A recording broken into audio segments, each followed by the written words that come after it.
हम लोग सभी गायत्री महामंत्र से गुरुदेव और वंदनीय माता जी की वंदना करते हुए आज की कक्षा का शुभारंभ करते हैं। ओम भूर्भुवः स्वः तत्सवितुर्वरेण्यं भर्गो देवस्य धीमहि धियो यो नः प्रचोदयात्। सभी साधकों का नमन, वंदन, अभिनंदन। बाबू जी को प्रणाम। आज की कक्षा तन्मात्रा साधना। हम सभी आत्म साधक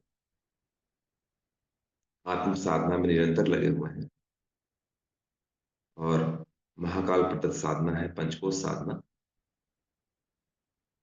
जिसे गायत्री की 5 मुखों की संज्ञा दी गई है। उसमें जो तृतीय मुख है वो है मनोमय कोश। इसे गायत्री का तृतीय मुख कहा जाता है। और आत्म साधना के इस पथ पर जो सबसे सभी साधना का अपना महत्व है, बट सबसे इस साधना में सबसे अधिक मनोमय कोश, मनोयोग की, मनोलय की आवश्यकता होती है। वो मनोमय कोश।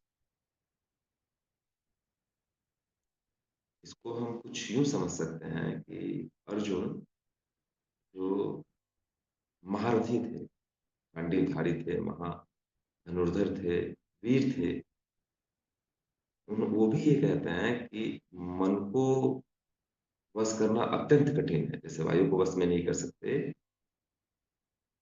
एक मतवाले हाथी को वश में करना जैसे कठिन है, दुरूह है, वैसे मन को बोलते हे कृष्ण, हे वासुदेव, हे मधुसूदन, इस मन को वश में क्यों किया जाए और कैसे किया जाए। महाकाल शंकर भी पार्वती माता जी को कहते हैं कि हम मनुष्यों में जो चेतना का केंद्र है, चेतना का जो केंद्र है वो मन है, और मन को अगर वश में कर लिया जाए तो महान अंतः शक्ति पैदा हो। चेतनाया ही केंद्र तो मनुष्याना मनोमतम। तो इस मन को हम साधना क्यों करते हैं? सबसे पहले हमें इस विज्ञान को समझना चाहिए कि हम साधना क्यों। तो उससे क्या होता है, उस साधना के प्रति हमारी रुचि उत्पन्न हो जाती है, उसके बेनिफिट्स को देखना। तो खुद महाकाल आदिशक्ति को कहते हैं कि मनुष्यों में चेतना का केंद्र मन है, और मन को वश में कर लिया जाए तो एक महान अंतः शक्ति है। और हम सभी जानते हैं कि हम जिस आत्म साधना के पथिक हैं, उसको कहा गया है कि क्षुरस्य धारा, चूड़े के उल्टे नोक की धारा पे चलने के समान। तो हम जिस पथ के पथिक हैं, हमें जिस रास्ते पे आगे बढ़ना है, उसके लिए हमें शक्ति की आवश्यकता है। और हम आत्म साधना के पथिक हैं, चेतना के पथिक हैं, चेतना के पथ पे चलना चाहते हैं, तो आत्मा के हित में कार्य करना चाहते हैं, तो जो चेतना का जो केंद्र है मनुष्य में, जो हमें वो केंद्र है, उसको तो हमें वश में करना हो, और हमें वो अपने अंदर वो अंतःशक्ति पैदा करनी होगी, अपने अंदर वो जुनून, वो जज़्बा पैदा करना होगा। कि हमें प्राणमय कहा गया ना कि नायम आत्मा बलहीने लभ्यो, नायम आत्मा पहुँचने लभ्यो, नायम आत्मा बहुश्रुतेन लभ्यो। हमें अपने अंदर वो शक्ति पैदा करनी होगी, और उस जब तक वो शक्ति हम पैदा नहीं करेंगे, तब तक। और मन में क्या है, प्रचंड प्रेरक शक्ति है। कहते हैं कि मन में प्रचंड प्रेरणा की शक्ति।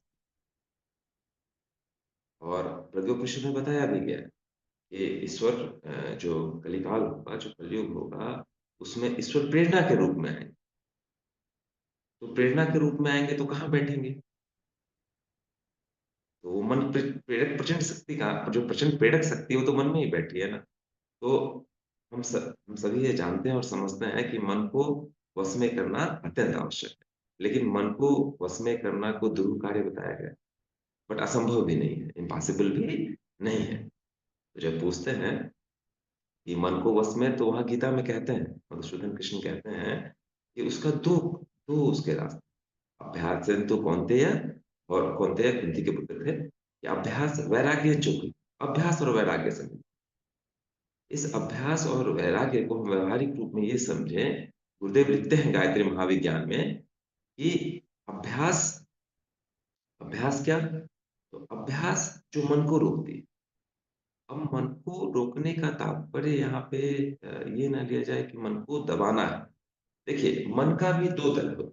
एक होता है शुद्ध मन, एक होता है अशुद्ध। शुद्ध मन जो होता है वो सुमारगामी होता है, वो आत्मा के हितों का ध्यान रखता है। और जो अशुद्ध मन होता है वो अ, जो अस्थिर सुख रहता है, जो अस्थायी सुख रहता है, जिसके साइड इफ़ेक्ट्स होते हैं, जो कुमारगामी होता है, उधर जाता है। तो अभ्यास हमें उन योग साधनाओं को करना पड़ता है, जो हमारे मन को हो सकता है मुझे थोड़ा हाई फ़ीवर है, तो आवाज़ में कमी आ सकती है, तो उसके लिए माफ़ी चाहता हूँ। तो वो योग साधनाएँ जो मन को कुमारगामी बनने से रोके, मन को अनियंत्रित होने से रोके, मन को आसक्त होने से रोके हुए जितने भी योग साधनाएँ हैं, वो सब अभ्यास के अंदर आती हैं, योगाभ्यास। वो साधनाएँ जो मन को शुद्ध बनाएँ, वो साधनाएँ जो मन को शुद्ध बनाएँ, वो सभी योग साधनाएँ अभ्यास के अंतर्गत। और वैराग्य, व्यावहारिक जीवन में ये समझें कि मन को संयमशील बनाना, वैराग्य, राग से निवृत्ति मतलब इस राग से निवृत्ति का कहीं भी ये अर्थ नहीं है कि हम अपने कर्म क्षेत्र, धर्म क्षेत्र, कुरुक्षेत्र से दूर हो। यहाँ ये है कि हम समर्पण भाव से कार्य करें। हम जिस कार्य को करें, उसको ईश्वर को समर्पित होके करें, उसको ईश्वर कार्य मानें। हमें ये भी जो भी टूल्स मिले हैं, इन टूल्स को अपना टूल्स ना मानें, आसक्त ना हो। इसे जो है हम ईश्वर का टूल्स और जो भी कार्य है, उसको ईश्वर का कार्य। तो समर्पण जो है, वो हमें वैराग्य की ओर लेके जाता है। यहाँ कुछ भी ये नहीं है कि वो संकीर्णगत स्वार्थ जिसको कहते हैं, आसक्ति मतलब क्या? कि संकीर्णगत स्वार्थ। वही दायरा बड़ा हो गया, तो वो अनासक्त भाव होता है। हमें किसी भी कार्य को करने के लिए, रुचि उत्पन्न करने के लिए उससे जुड़ना तो होता ही है। बिना जुड़े उसमें रुचि नहीं होगी। जुड़ना है, लेकिन ऐसा नहीं मतलब जुड़ना है कि किसी खास परिधि में रह जाए।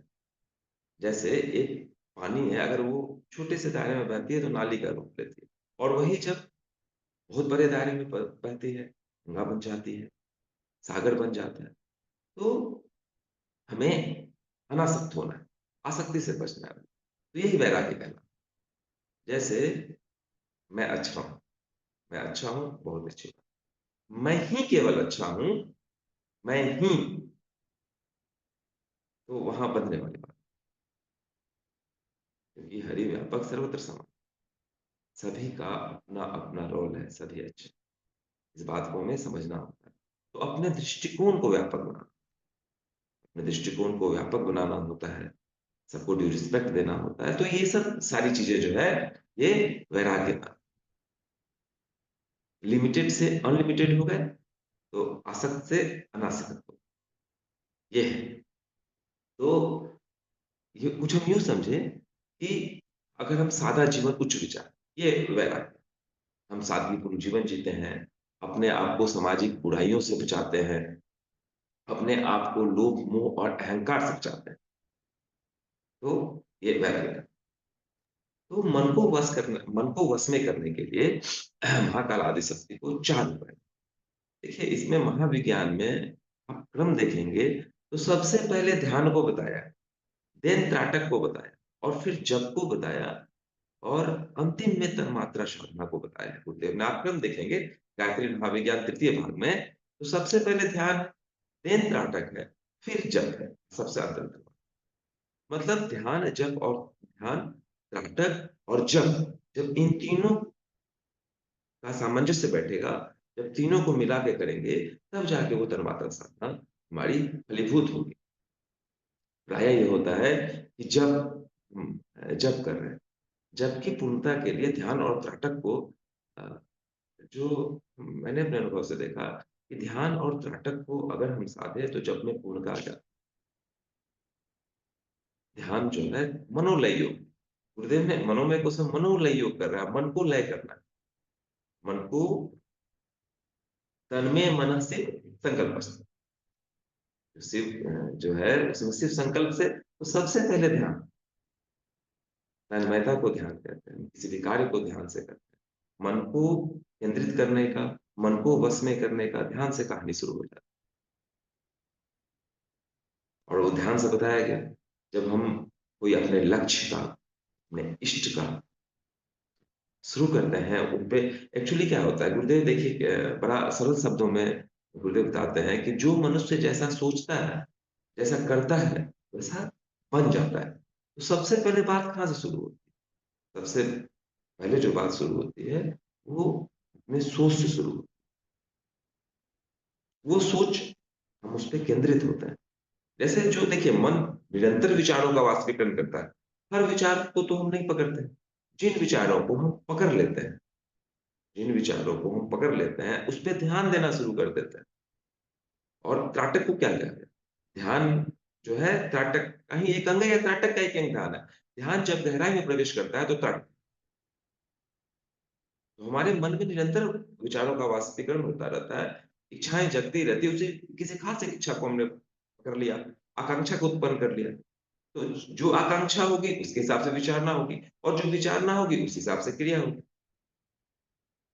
जैसे हम सुबह उठे, किसी हमारे मन में कोई इच्छा उठी, हमारे मन में कोई इच्छा उठा, कोई हमारा संकल्प उठा, तो उसी हिसाब से हमारे विचार केंद्रित होने लगे। तो इस विज्ञान को हम समझें, तो मनोमय कोश की साधना सरल हो जाती है और हमें पता चल जाता है कि हमें करना क्या है। अब एक सवाल ये उठता है कि शुद्ध मन क्या है और अशुद्ध मन? जो शुद्ध मन की पहचान है, वो विवेक बुद्धि, प्रज्ञा उसके नियंत्रण में रहता है, और अशुद्ध मन भटकता रहता है। अशुद्ध मन 3 चीज़ में उसको बड़ा हो जाता है। इंद्रिय भोग, इंद्रिय लोलुपता जो है, उसमें उसको बड़ा होता है। दूसरा अहंकार, अहंकार का भरपूर सेवन करता है। तीसरा धन को संचय में करने में। और नटवर भी है, नटवर लाल भी है। मन ऐसा है कि तर्क भी प्रस्तुत करता है, बुद्धि में भी प्रवेश कर जाएगा मन, क्योंकि देखिए मन तो सबसे प्रथम लेयर है ना, इसलिए मन कहते हैं, फिर यही मन, बुद्धि, चित्त, अहंकार सब एक ही रूप है। जब जब अपने अपना जो उनका कार्य होता है, वो वहाँ पे उस नाम से जाने जाते हैं। तो ये बहुरूपिया है, ये अगर विवेक बुद्धि के अंदर ये नहीं रहा, तो ये जाके सारे तर्क उपस्थित करेगा। फॉर एग्जाम्पल जैसे अ, मान लीजिए हमें सुबह नहीं जगना है, तो ये मन ये तर्क उपस्थित करेगा कि अरे बाबूजी ने तो कहा था जब जागो तभी सवेरा। उन्होंने तो कहा था कि जब जागे तभी सवेरा है, सो जाइए, कोई बात नहीं। अरे ये तो उनके लिए कहा था जो नाइट ड्यूटी में थे, या किसी वजह से क्या कहते हैं, वो उठने में असमर्थ थे, ये उनकी मजबूरी रही होगी, उनके लिए कह दिया कि जब जागो तभी से। रात में मान लीजिए कि वस्तु स्थिति है कि हम 9 बजे तक सो जाएँ, लेकिन नहीं, हम तो रील्स देखेंगे, मोबाइल देखेंगे, या किसी भी कार्य में करके वो रात के 12-1 बजे सोएँगे, नहीं, नहीं हम तो लेट से सोएंगे। इस बात को समझना होगा कि मन को बहुत ध्यान से सबसे पहले खुद को ही देखना पड़ता है। ध्यान की सबसे अच्छी बात क्या है कि उसमें गुरुदेव ने बताया है कि अ, किसी इष्ट का निर्धारण कर छवि वो इसलिए ताकि उनमें जो गुण है वो अपने अंदर आए। देखिए ध्यान एक बार कोई बाबूजी बता रहे थे कि गुरुदेव उनकी क्लास ले रहे थे, तो वो बता रहे थे कि जब अपने बुराइयों को आप देखने लगे, जब हमें हमारी बुराइयाँ देखने लगी, तो समझ जाइएगा कि ध्यान सधने लगा। ये लाइन अंतःकरण को बहुत छुआ था कि जब मुझे मेरी बुराई दिखने लगेगी, तब मेरा ध्यान सधने लगेगा। ये लाइन अंतःकरण को बहुत छुआ था, और तब से हर दिन इस प्रयास में लगा हूँ कि नित्य अपनी एक-एक बुराइयों को ज़रूर देखूँ। एक बुराइयों को ज़रूर देखूँ और उसको छोड़ने के लिए संकल्प लूँ। और उसको छोड़ के ही मानो, दोनों में रस्साकसी होगी। जैसे मेरी प्रवृत्ति मज़दूरों की प्रवृत्ति है, जैसे हनुमान मेरे इष्ट हैं, तो रस्साकसी चलेगी, उठा-पटक चलेगा, और उस बुराई को रगड़ के हटा के ही मानेंगे। तो अपनी बुराइयाँ देख रहे, तो देखना पड़ता है कि जो ये मन है, मन से फ्रेंडशिप भी करनी है, दोस्ती भी करनी है। लेकिन मुझे एक बहुत अच्छी परिभाषा लगी कि प्यार किसे कहते हैं? दुलार प्लस फटकार इज़ इक्वल टू प्यार। दुलार और फटकार दोनों का, जहाँ अच्छा कार्य हो, वहाँ पे दुलार दिया जाता है। जैसे हम अपने घर में होते हैं, हम अच्छा कार्य करते हैं, तो हमारे संरक्षक, हमारे शिक्षक, हमारे जो जो होते हैं, अनुजन होते हैं, हमें दुलार देते हैं और जहाँ हमें गलत काम करते हैं, वहाँ फटकार मिलती है। वैसे आत्मा मालिक है ना, हमारी इस आत्मा मालिक है, ईश्वरांश आत्मा मालिक है। बाकी ये मन, बुद्धि, चित्त, अहंकार, ज्ञान, इंद्रिय, कर्म, इंद्रियाँ, ये सब हमारे सेवक हैं। तो जब इनको अच्छा कार्य करें, तो इनको दुलार मिलना चाहिए, प्यार मिलना चाहिए इनको, इनसे प्यार। एक अच्छा दोस्त वो है, जो अच्छे कार्य में अपने मित्र की प्रशंसा भी करे और जब वो बुरे कार्य करे, तो उसको वो भी करे, उसको क्रस भी करे, उसको बताए भी कि ये सही नहीं है, आलोचना भी ज़रूरी है। तो वैसे ही अपने मन को ही बताना, अच्छा क्या है, बुरा क्या है, ये ध्यान से देखना पड़ता है। जब हम ध्यान करते हैं, तो देखना पड़ता है कि हमारा मन कहाँ अच्छाइयों की ओर जा रहा है, ध्यान से उसको पकड़िए और उसको बताया जाए, ये अच्छा कार्य है, ठीक है, इसको और पोषण दिया जाए। और जो कार्य कुमारगामी है, जो कार्य हमें इंद्रिय लोलुपता लोभ, हमारे अहंकार को सेवन देता है, उनसे उसको हटाया जाए। तो दुलार प्लस फटकार इज इक्वल टू प्यार। अच्छे कार्यों के लिए दुलार दिया जाए उसके और बुरे कार्यों में फटकार भी लगाई जाए। एक अच्छे संरक्षक, एक अच्छे माता-पिता अपने बच्चों को जो प्यार करते हैं, उसमें दोनों का संयम रहता है। दुलार भी देते हैं और फटकार भी देते हैं। इसका ये मतलब नहीं है कि फटकार जो है वो क्या कहते हैं प्यार का अंग नहीं, दोनों हैं। दुलार और फटकार दोनों ही प्यार का अंग है। मैंने शरीर से अतिरेक किया, मुझे फीवर हो गया। प्रकृति ने बताया कि अतिरेक करोगे तो ये होगा, फटकार लगाई। फटकार लगाई और बोला कि आप जो है संयमित रहो। तो हमें ये देखना पड़ता है, खुद से खुद को बातें करनी पड़ती है। साधना का एक अच्छी बात क्या है, साधक खुद से बातें करने लगता है और जितना वो खुद से बातें करने लगता है, वो उतना अनासक्त होते जाता है। बाह्य जगत में एक बार की बात मैं आपको बता रहा हूँ कि चंदन भैया की शादी में पटना गया हुआ था, तो उस दिन पूरे दिन बाबूजी के साथ रहने का सौभाग्य प्राप्त हुआ। तो एक मॉल में बाबूजी के साथ घूमना। तो वहाँ पे सारे सामान को बाबूजी छू रहे थे। तो उन्होंने एक लाइन मेरे को बोला कि देखिए इसको एक बार बस छू के निकल जाइए। तो मुझे ऐसा लगा कि मुझे ये बोला जा रहा है कि संसार को केवल छू के निकल जाए। आत्म साधना के प्रति तो छूना है, उससे चिपक नहीं जाना है। कि जैसे लिकोप्लास्ट चिपक जाता है, कोई घाव हो गया उठा रहे तो पूरा जो एकदम रोआँ-वोआ सब खा जाता है, आदमी बिलबिला उठता है। तो इसी को तन्मात्रा साधना में गुरुदेव ने बहुत अच्छे से बताया है। कहा है कि पंच इंद्रियाँ जो है, वो 5 खूँटे के समान और ये जो पंच तन्मात्राएँ हैं, ये इनको उन्होंने बड़े आकर्षक रस्सी की संज्ञा दी, जिसमें जीव भाव देखिए जो शिव भाव में है वो उस खूँटे और उस रस्सी से बंधा हुआ नहीं रहेगा। जीव शब्द यूज़ किए हैं, इस बात पे ध्यान दिया जाए। जीव उनसे उस आकर्षक रस्सी और खूँटे से बंधा हुआ रहता है और उसमें बंध के रहना चाहता है। जी, और जो शिव भाव में है, फिर वो बंधन में नहीं है। और हम लोग ये भी जानते हैं जीवो शिव, शिवो जीव, सजीव केवल शिव। जब हम आसक्त हो गए, तो हम जीव हो गए। जब उस खूँटे, उस रस्सी से हम बंध गए, तो हम जीव हो गए और वही उससे खुल गए शिव। और तन्मात्रा शब्द के लिए गुरुदेव ने कहा खुजली शब्द, खुजली, उस खुजाने में सारा शब्द। और देखिए जैसा कि हम सभी जानते हैं कि जो ये ईश्वर ने कुछ भी चीज़ जो है वो गलत नहीं बनाई है, इस बात को समझा जाए। इस संसार में कुछ भी गलत नहीं है। उसके 2 पैरामीटर्स हैं, 2 पैमाने, गुड यूज़ एंड मिसयूज़, सदुपयोग एंड दुरुपयोग। ठीक है? अगर हम उसका गुड यूज़ करते हैं, सदुपयोग करते हैं, तो वो मुक्ति का माध्यम बन जाता है। मन शुद्ध है, वश में है, तो मन एव मनुष्याणाम बंधनम कारणं मोक्ष, मन को ही देखिए। तो एक ये जो आसक्त मन है, अशुद्ध मन है, इंद्रिय लोलुपता, अहंकार सेवन और लोभ, मोह, अहंकार से ग्रसित जो मन है, वो बंधन का कारण है। तो वहीं शांत और प्रसन्न मन जो है, वो जो है मोक्ष का कारण। कुछ भी गलत है क्या? कुछ भी गलत नहीं है। ये मन इस बात को समझ आज मन की कक्षा में मन से बातें हों। थ्योरी के लिए गायत्री महाविज्ञान, गायत्री की पंचकोश साधना एवं उपलब्धियाँ, साधना से सिद्धि सभी पढ़े। आज मन केवल मन से बातें करे। इस बात को समझो मन कि आप मेरे टूल्स हो, तो हमारा आत्मा का नियंत्रण उस पे हो। उसको शुभाकार्य में बनाया जाए। उसको जो है मोक्ष का माध्यम, मन एवं मनुष्याणाम बंधनम कारणं मोक्ष।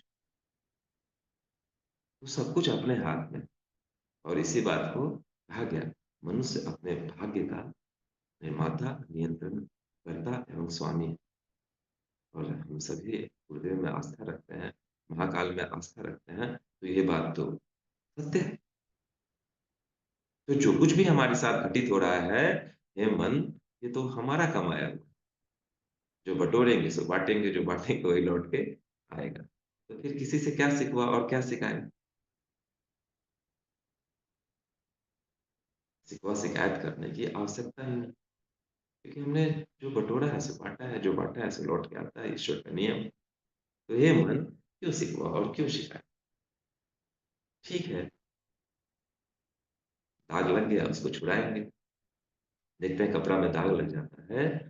अब उसमें देखिए एक बार बहुत अच्छा था इसमें दाग लग गया था मेरे कपड़े में। तो मैंने उसको इतना रगड़ा कस-कस के कपड़ा ही तब समझ में आया, बताया गया कि अगर घर में माँ बोली कि जो है दाग है, अगर कठिन दाग लग जाए तो उसको एक बार में रगड़ के नहीं छुड़ाना है, 2-3 बार है, उजला कपड़ा था, तो बोले आर्मी में ना व्हाइट टी-शर्ट में ही वो होता है, क्या बोलते हैं पीटी वगैरह होता है और जब हम पहाड़ी क्षेत्रों में पोस्टेड रहते हैं, तो हम ग्रिल घूम ही उसमें पीली मिट लगेगा, दाग जल्दी नहीं छूटे। माँ ने सिखाया कि ऐसा है कि जब कोई दाग कठिन लग जाए, तो उसको 2-3 बार धो और धूप में डालो।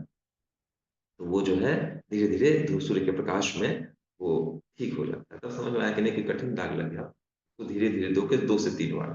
तो वैसे ही मान लीजिए मन में जन्मांतर के चक्कर में जो वो पड़े हुए हैं, लग गया कोई बात नहीं, धीरे-धीरे जो है छूट जाएगा। हे मन इस बात को समझ। एक बार में लकीर से गया तो फिर विद्रोह भी कर जाता है। तो ये मन की कुछ रूपरेखा है व्यावहारिक भाषा। तो ध्यान, तन्मय हुए, अपने लक्ष्य और इष्ट और की छवि का निर्धारण किए, ये ध्यान।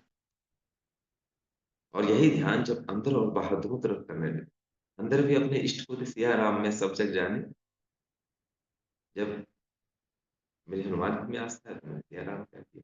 जिसकी ईशा में आस्था होगी वो कह देगा यीशु मसीह को अंदर भी जानो, बाहर भी जानो। फिर खुदा में होगी। देखिए ईश्वर सभी संज्ञाओं में रहते हुए भी सभी संज्ञाओं से परे है। इसलिए अध्यात्म में कभी किसी का कॉपीराइट नहीं है और ऐसे भी अध्यात्म की अध्यात्म को के सुख को, आध्यात्मिक आनंद को गूंगे की गुड़ की मिठास कह दिया गया। क्यों कहा होगा लोग तो आध्यात्मिक का रस चखा जाए ये सभी संज्ञाओं से परे।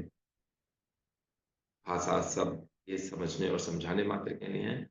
बाकी आध्यात्मिक रस के जो आध्यात्मिक आनंद है, वो सभी चीज़ों से परे अनलिमिटेड है। वो सभी में रहते हुए भी सबका बॉस है। इस बात को हम समझें। तो अपने इष्ट में जो इष्ट है, अपना जो लक्ष्य है, उसका निर्धारण कर लिया हम। ध्यान की शुरुआत।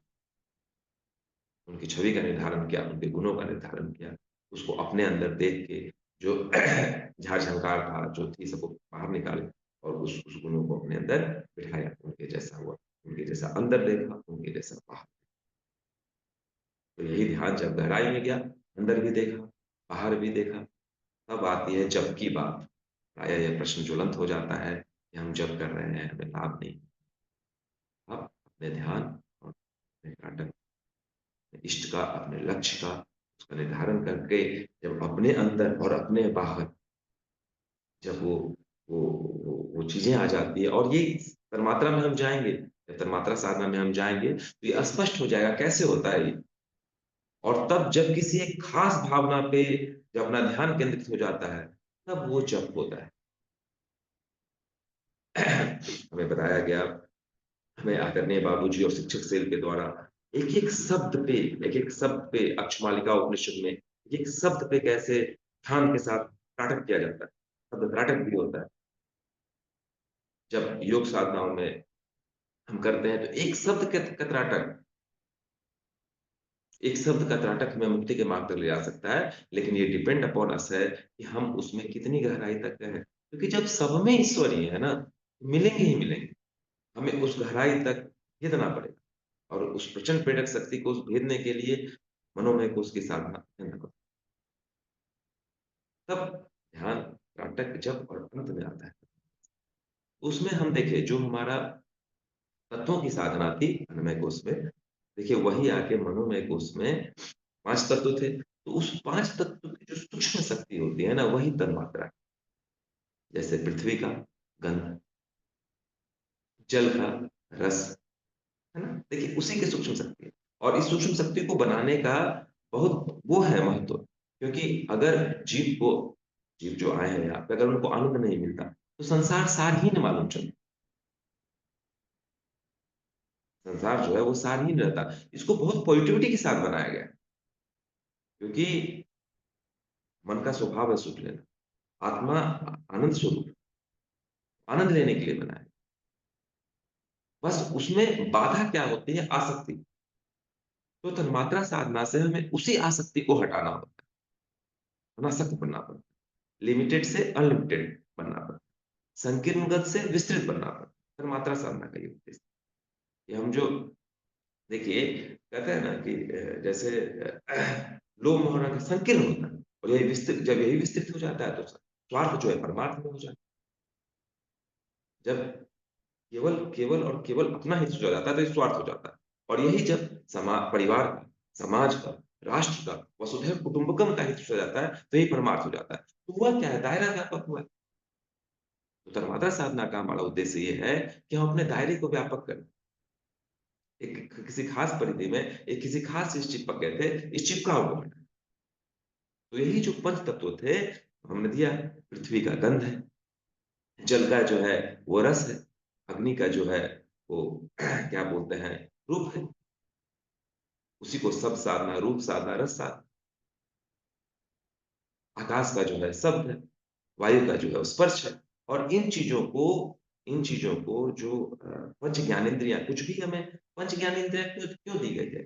अगर ये पंच ज्ञानेंद्रियां भी नहीं होती, ये इंद्रियां भी नहीं होती, खूंटा भी नहीं होता, तो हम उन सूक्ष्म सूक्ष्म जो पंच तत्वों की सूक्ष्म शक्तियां जो तन्मात्रा को अनुभव नहीं कर पाते। तो हमें ये सब चीज काम की दी गई है। हम भटक के जो है, मनुष्य एक भटका हुआ देता, हम भटक के उसको जो है बिना काम कर, तो सार्थक है सभी। सब चीज सार्थक है, सदुपयोग है उसको सार्थक बनाती है, और दुरुपयोग उसको निरर्थक बनाती है। तो उसके लिए कौन जिम्मेदार हुआ? हम ही ना जिम्मेदार हुए। तो गायत्री महाविज्ञान में उसकी साधना गुरुदेव ने बताई। सब साधना से शुरू किया है कि जो है घंटे की आवाज को करके धीरे धीरे सुनना है, सुई की टिक को। वैसे ही रूप साधना में अपने इष्ट की छवि का निर्धारण करने के लिए दिया है। रस साधना में जो है वो मीठे वस्तु जैसे आम के वो, वैसे ही गंध में जो यज्ञ की सुगंधी है उसको याद रखने का स्पर्श साधना में बताया है। तो मैंने जो पाया, मैंने ये देखा कि जो सार्वभौम वाली बातें होती है वो पुस्तकों में लिख दी जाती है। हमें इसकी और गहराई में जाना। फॉर एग्जाम्पल कि जैसे कोई एक खास शब्द, किसी एक खास शब्द को हमने मान लिया कि ये शब्द अच्छा है, और उसको डालने के इस शब्द के अलावा हमें और कोई शब्द नहीं सुनना। तो वहां भी तो हमें अब क्या था, सब साधना में क्या था? मान लीजिए हम कोई मंत्र लेते हैं, कोई नाम लेते हैं या क्या लेते हैं, तो उस खास शब्द के अंदर जाना पड़ता है। उसके स्थूल, सूक्ष्म और कारण स्वरूप को देखना पड़ता है। अगर हम गायत्री महामंत्र के साधक हैं, तो उस गायत्री मंत्र के एक शब्द में हमें जाना पड़ेगा। भूर्भुवः स्वः तत्सवितुर्वरेण्यम। और जब हम उसको जाएंगे तो मालूम चलेगा कि उससे भिन्नतर तो संसार में कुछ है ही नहीं। जब उसकी व्यापकता को हम देखेंगे, तत्सवितुर्वरेण्यम, तत्सवितुर्वरेण्यम, वो सविता, सविता सर्वभूतानां सर्वभावेन प्रसूयते।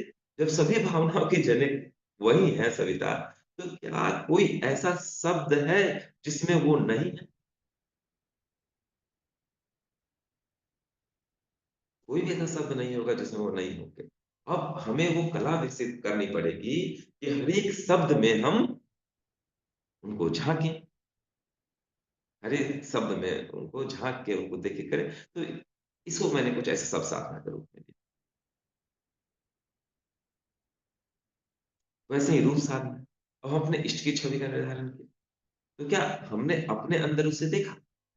और क्या उनको, हम सभी जानते हैं कि अच्छाई से, क्योंकि सबके अंदर आत्मा है, तो अच्छाई तो सबके अंदर अंदर वो होगी ही होगी। इसको मैंने कुछ यूँ समझा कि बाबूजी के शब्दों में मैंने ड्यू रिस्पेक्ट, मेरे को बहुत अच्छा लगा कि ड्यू रिस्पेक्ट देते चलो। जैसे अ, खेत खलिहानों में मैं जाता रहता हूँ, मान लीजिए वहाँ सर्प है, साँप।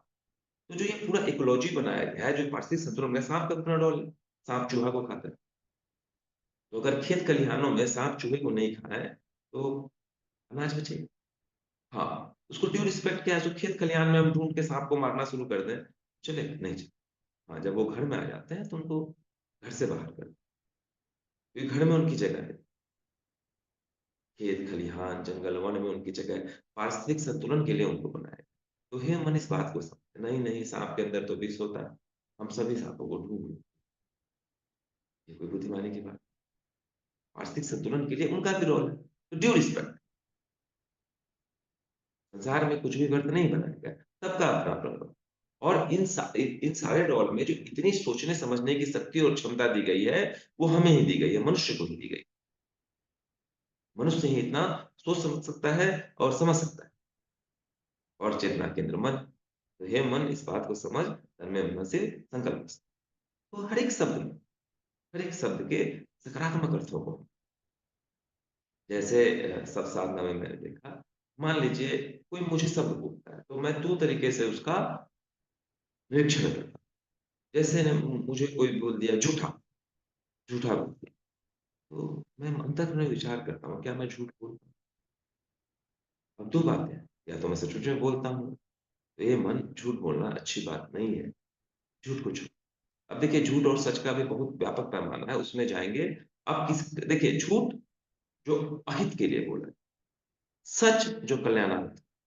मान लीजिए मैं टैक्स के डिपार्टमेंट में था आर्मी में, मुझे दुश्मन देश की सेना पकड़ लेती, तो वहाँ मैं उनको मिसगाइड कर देता उनको, तो 1000 सच के बराबर होता, क्योंकि मैंने अपने राष्ट्र की रक्षा के लिए वो बोला था। तो झूठ और सच का पैमाना जो हितार्थ बोला जाए, जो कल्याणकारी शब्द है, वो सच है। और अहितकारी शब्द जो है, जिसमें कहते हैं ना कि जैसे अगर किसी एक व्यक्ति व्यक्ति के अहित से उस परिवार का भला होता है, तो उस व्यक्ति को अपने हित का त्याग, परिवार के ये हितों के त्याग से अगर समाज का हित होता है, तो परिवार के हित को, सुख को त्याग देना चाहिए। तो हित जो है, कल्याण जो है, बहुत व्यापक शब्द। तो सच और झूठ को कुछ हमने ऐसे लिया। तो मान लीजिए कि तो मन को अपना ये मन, क्या मैं सचमुच में कोई भी गलत बात बोली गई, क्या मैं इसको करता हूँ? बहुत व्यापक रूप से, सूक्ष्म दृष्टि से स्वयं का निरीक्षण करना होगा, ध्यान के साथ अंतःटक करना होगा। जाके देखना पड़ेगा, परत दर परत उघाड़ना पड़ेगा। हाँ, नहीं ये तो मेरे में क्या अंशों में भी है, अंशों में भी बिल्कुल है। है तो भगवान जी बोले गए थे झूठा, तो झूठा है।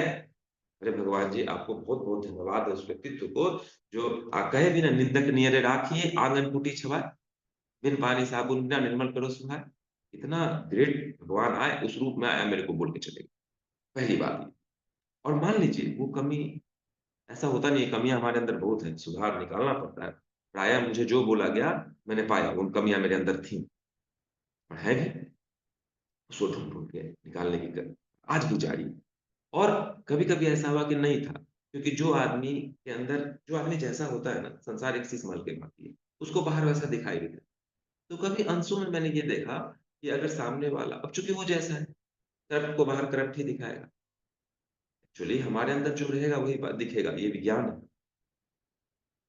जिसका जैसा मन है, मनोमय को सही संसार, मन के ऊपर संसार हट जाता है। तू जैसा है वैसा दिखेगा। तो कभी-कभी ऐसा भी होता है, कुछ लोग अच्छा वो ऐसे थे, वो धूर्त थे तो मुझे भी धूर्त समझा, वो झूठा थे तो मुझे कोई बात नहीं। कोई शब्द कही गई, कभी-कभी देखिए शब्द जो है ना एक ऊर्जा है, और जानते हैं कि एनर्जी कान बी मतलब जनरेटेड और नॉट बी डिस्ट्रॉयड। ऊर्जा का क्षय नहीं होता, वो ऊर्जा का ओनली रूपांतरण। शब्द साधना में एक बहुत अच्छी बात मैंने पराक्रम ज्योति में पढ़ी थी, कि शब्दों के प्रति बहुत सावधान रहें। हम जो भी शब्द बोल के गए हैं वो अंतरिक्ष में चला जाएगा। हमने किसी को बुरा कहा, यकीन मानिए महाकाल के द्वारा लिखा गया है, गुरुदेव के द्वारा लिखा गया है, हमने जो भी शुभ और अशुभ बातें कही हैं, वो अंतरिक्ष में चली जाती हैं और लौट के आएँगी। इसलिए कभी भी अपने शब्दों के प्रति बहुत सावधान रहें, चाहे वो वैखरी हो या मध्यमा हो या बड़ा हो या पशुद्धि, कोई भी वाणी हो, दुआ और बददुआ दोनों लगती है, और हम जो देंगे वो लौट के आएगा ही आएगा, ये नियम है संसार का। जो बोओगे सो काटोगे, और हमने सो ऐसे लिया, जो बटोरोगे सो ही बाँटोगे, जो बाँटोगे सो लौट के आएगा। जिस आदमी के पास खुशी है वो खुशी बाँटेगा, जिस आदमी के पास गम है वो गम बाँटेगा, जो है वही बाँटेगा। तो शब्दों के प्रति इतना सावधान हमें रहना चाहिए कि शब्द बोलने से पहले ये सोच लेना चाहिए। अच्छा मन को बताइए, मन देखिए मन सुख लेता है, मन को सुख लेने के ये माध्यम है। शब्द, रूप, रस, गंध, स्पर्श जो है मन का स्वभाव ही है सुख लेना। लेगा, आत्मा का सेवक है ना, आत्मा भी आनंद लेती है, सुख लेती है, तो लेगा ही लेगा। अब किन शब्दों में सुख लिया है, किन शब्दों को मुँह से निकाला है, वो लौट के आएगा। और उस समय कहते हैं ना हमें दूसरों के साथ वो आचरण नहीं करना चाहिए जो हमें खुद के लिए पसंद नहीं। हमने जो बोला है उसके लिए तैयार हैं, वो शब्द हमारे पास लौट के आएँगे और हमें भेदेंगे। अच्छा बोले हैं तो अच्छा लौट के आएगा और वो दूसरा वाला बोले हैं तो दूसरा वाला भी लौट के आएगा। तो मन को इस बात को समझाइए कि देखिए आज अगर आप अप्रिय वाणी में रुचि ले रहे हैं, गलत शब्दों का प्रयोग कर रहे हैं, तो आप भी बेधे जाएँगे। इसलिए हे मन, आज से ही संयमित हो जाइए, आज से ही संतुलित हो जाइए, अच्छे शब्दों का प्रयोग कीजिए। तो ऐसे वाइस वर्सा साधना चलता है।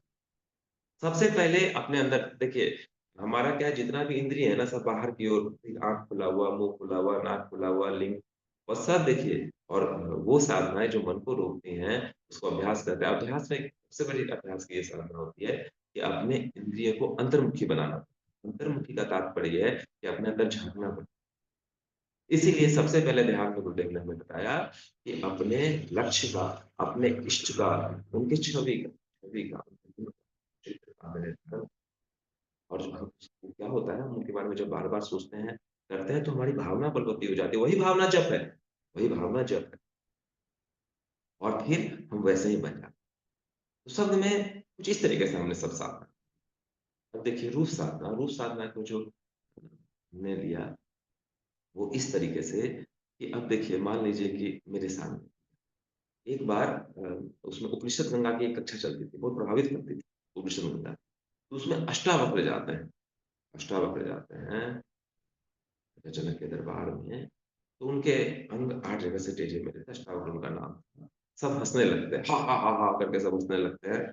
तो जो वहाँ पे बैठे हुए थे बड़े-बड़े वो सब पढ़ाकू लोग सब बैठे हुए थे जो मतलब जिनको अपने ज्ञान पे अहंकार था, शास्त्र पे। हालाँकि ज्ञानी अहंकारी हो ही नहीं सकता, जिसको अहंकार है वो ज्ञानी नहीं है।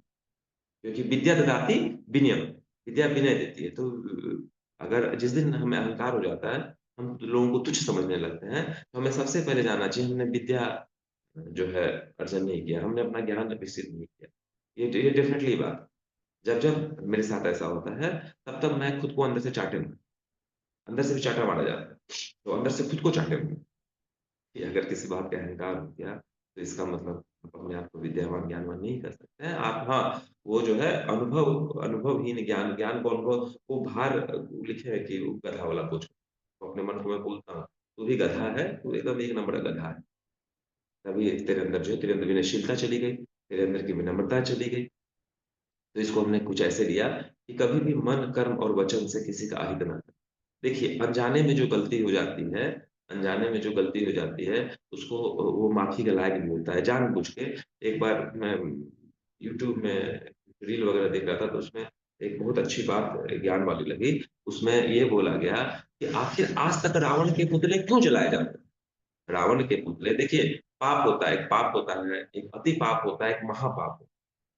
पाप मतलब घाटा जो अनजाने में हो गया, अति पाप जो जानबूझ के किया जाता है। एक महापाप होता है और महापाप वो पाप होता है जो आने वाले समय तक जो है उसका प्रभाव पड़ता है।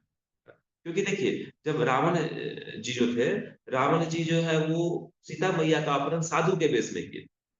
ये महापाप है। एक राक्षस है, वो तो असुर है, वो तो है।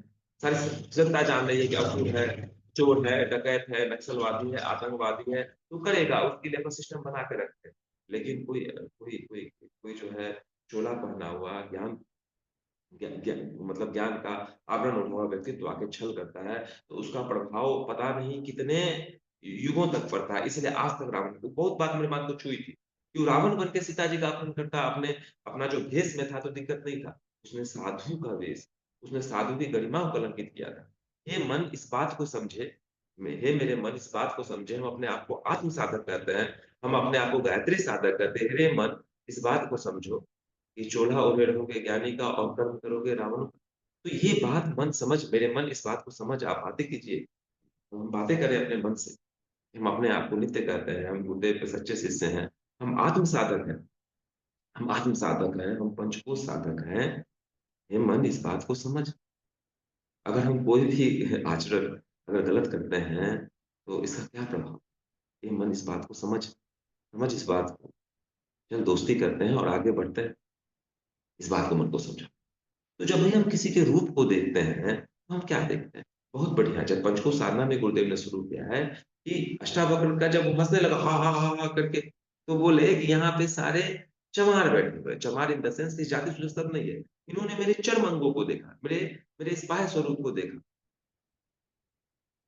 तब वहाँ पे मुझे पंचकोश साधना में गुरुदेव की लिखी हुई बातें नज़र आई कि हम किसी को अगर काला, मोटा, चिकना, गोरा, काला ये दिखते हैं, इसका मतलब हम जो है अभी वो कृमि वाले अवस्था में, अन्नमय कोश के साथ है, कृमि कीटक वाली, पेट प्रजनन तक ही सीमित है, इसलिए हमने उसके रूप साधना में ये देखा।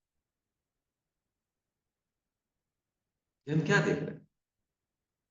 अब क्या है? उसके अंदर गुण है। अगर केवल गुण में ही अटक रखे, वहाँ पे हमने भेद दृष्टि ला दी, सिया राम मैं सब जाके जाने हमने नहीं जाना। हमने देखा कि भैया ये गुणवान है, इसके अंदर गुण नहीं है।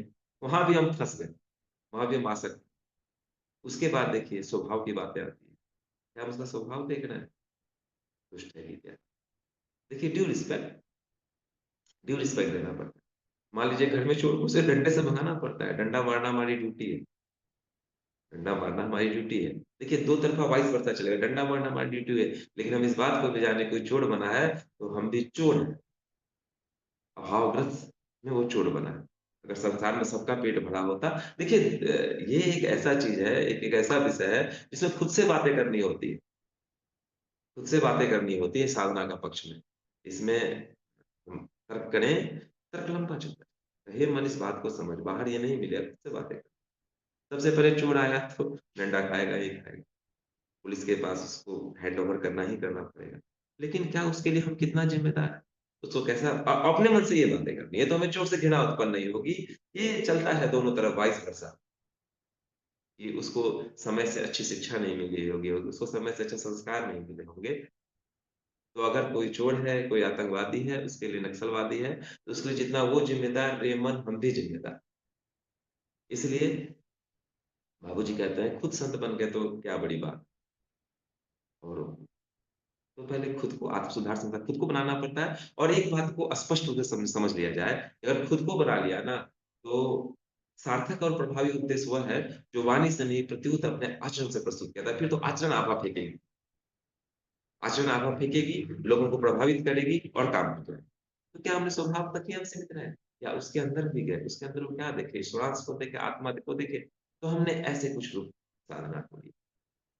और जो ये रस वाली साधना है ना, ये तो और भी काम की। देखिए, अन्नमय कोश में मेरे स्वर्गीय दादाजी बोलते थे कि एक भोजन को 32 बार चबाना चाहिए, 32 बार चबाना चाहिए। तो हमने ये कुछ पाया, उसमें दिया गया है देखिए, उसमें बोला गया मीठा तो हम उस मीठा कुछ ऐसे लिए कि अपने अंदर अच्छी स्मृतियों को रखें, बुरी स्मृतियों को निकाल दिया जाए। हमने ऐसे रखा, मिठास रखें ज़िंदगी में। क्या रखा है सिकवा और शिकायत। छाछ-हड़िया है, घर में बर्तन है, ढनमनाए गए और कितनी बढ़िया आत्मबोध और तत्वबोध की साधना मिली। कोई बात मन को चुभ गई रे मन भूल जा, कल की बात कल को बीती ताहि विसार दे आएगी सुधि ले। तो कुछ ऐसे जो है साधना चलती है। तो मान लीजिए कि रस साधना है, ठीक है? कुछ खट्टे, कड़वे सब तरह के रस बनाए गए ना, सबको रखा जाए। अब मुझे मेरी हालत इतनी खराब थी कि अगर एक मिर्च पड़ जाए तो मेरे सारे संसार को जो है माथे पे उठा लो और हो ही जाता है। मान लीजिए भिंडी की भुजिया है, उसमें हरी मिर्च काट के डाला गया है और एक मेरे में पड़ जाए, क्योंकि थोड़ा मीठा से मुझे ज़्यादा प्रेम है, मीठा मैं ज़्यादा पसंद करता हूँ। अभी भी करता हूँ चीनी की जगह गुड़ का गुड़ मिला के उसमें भी, लेकिन मीठा खा लेकिन जब साधना जगत में आए, आप सभी शिक्षक वृंद के करीब आए, तो सोचा मिर्ची थी। अब क्या करता हूँ, कभी भुजा खाता हूँ तो मिर्ची का भी एक कट्टा काटता हूँ। काट के जो है उसको करता हूँ। और मैंने एक देखा, कभी-कभी क्या होती है, कोई दर्द है आपको, उससे अधिक दर्द है ध्यान को। कभी-कभी जब मतलब जो मेरा इंजरी है, कभी-कभी शारीरिक पीड़ा हो और बाहर हूँ, तो भी आपको कभी तीखा लग जाए, कभी एक दर्द से आगे वाला दर्द बढ़ जाए, वो भी उस दर्द को कम कर देता है। इसका ये मतलब नहीं है कि सभी उसका इस्तेमाल करें। बस आज मन-मन से बातें कर रहा है। तो रस अब इसमें देखिए इसमें मैं नॉन-वेज भी खाता हूँ। तो उसमें आप देखिए कि जब कोई आदमी नॉनवेज छोड़ना चाहता है, तो वो जो मांस है हमें खूब चबाया जाए, उसे खूब चबाया जाए और जब 32 बार चबाएँगे जो थ्योरी में, तो उससे एक अजीब टाइप का दुर्गंध निकलता है। बहुत खराब गंध निकलती है, विरक्ति हो जाती है उससे अपने आप, छूट जाता है वो। ये भी बड़ा कारगर लगा था मुझे तरीका। मांस में उसमें मांस में वो नहीं होता है, क्या बोलते हैं, स्वाद। वो उसका मसाला जो उसमें पूरा दिया रहता है ना, उसमें होता है। वो मसाला जब चला जाएगा, वो आएगा, ऐसा दुर्गंध होगा, ये है रस। अब देखिए रस अगर मन को साधना में रस लग जाए, मन को साधना में रस लग जाए तो कितना मजा आएगा। अब देखिए गंध में गुरुदेव गंध साधना में हमें बताया है कि जो यज्ञ का होता है, यज्ञ का होता है उसमें बताया भी है कि नासिका के अग्र भाग पे जो है त्राटक करें, स्वर संयम वाला जो बायां है और दायां है उस पे त्राटक करें। आज पूरा ही कक्षा प्रैक्टिकल है, बस सोचने की बात है, सब सब बातें आज स्वयं मन से ही होंगी। अब देखिए मान लीजिए कि हम किसी उस गंध को हम स्मरण रखें और किसी दुर्गंध से दुर्गंध वाले जगह पे चल जाए और अचानक से उस गंध को याद करें, तो वो दुर्गंध वाली, क्योंकि वहां पे भी स्वर है, मल में ही बल, मल में ही बल है। तो स्पर्श साधना, स्पर्श साधना है। अब स्पर्श साधना में देखिए स्पर्श साधना की साधना हमारे अनुनय कोष से ही, देखिए तितिक्षा था ना, कर्षण तप था ना। अब देखिए एक स्पर्श में बड़ा ये आता है कि देखिए स्पर्श साधना जो है वो जो मणकाम वासना उसको भी लेके चले। तो आखिर एक चीज बताइए कि कभी अपने रिश्ते में माँ का हो, बहन का हो, मासी का हो, बुआ का हो, क्या वहाँ पे अगर आलिंगन होता है या कुछ स्पर्श होता है तो वैसी भावनाएँ उठती हैं? नहीं उठती है ना। दोस्त दोस्त हम लोग बड़ी फ्रेंड मिलते हैं, होली में गले मिलते हैं, क्यों होती है? नहीं होती। किसी खास पे क्यों होती है? क्योंकि उस खास पे हमारा मन जो है कल्पना किया हुआ, रस लिया हुआ, आसक्ति पहले से। तो ये जो पंच ज्ञानेंद्रियाँ हैं और जो पंच कर्मेंद्रियाँ हैं, ये मन ये तो सेवक है। करते तो सब आप ही हो, करते तो सब आप ही। मन को सेवक।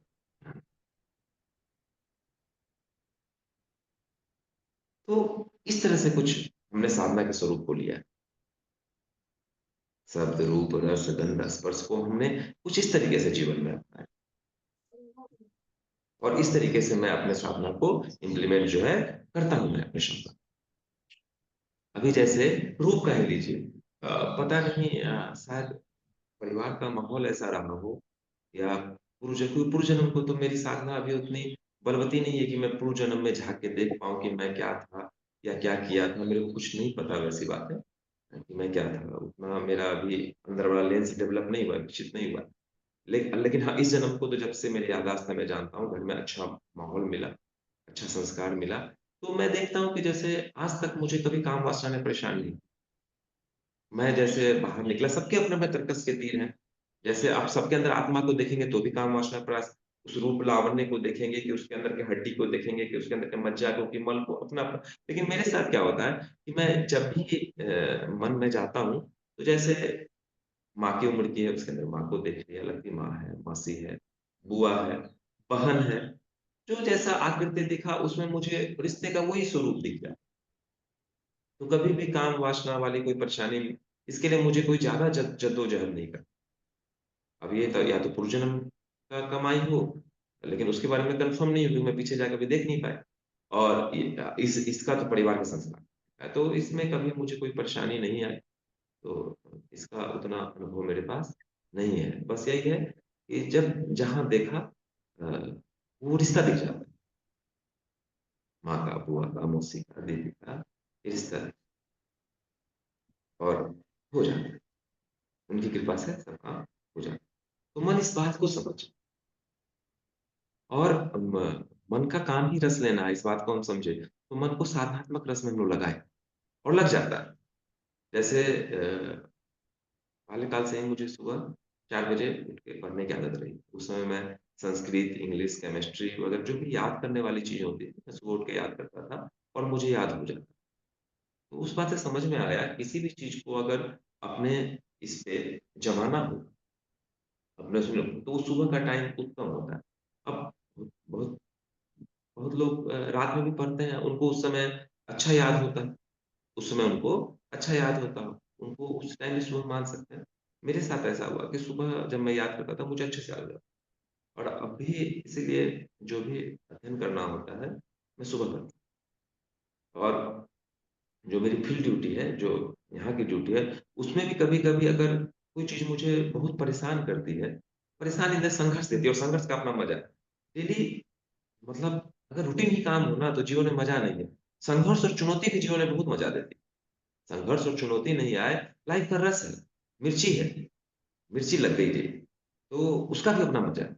संघर्ष और चुनौती आ गई, तो आज भी मैं सुबह उठ के अपना जो थोड़ा साधना करके मैं उसमें लग जाता हूँ और आज तक आप लोगों के आशीर्वाद से कि जो भी चुनौती आई है, जो भी उलझन आई है और अगर वो सुबह मैं उसमें लग जाऊँ, तो मैंने उसको पाया।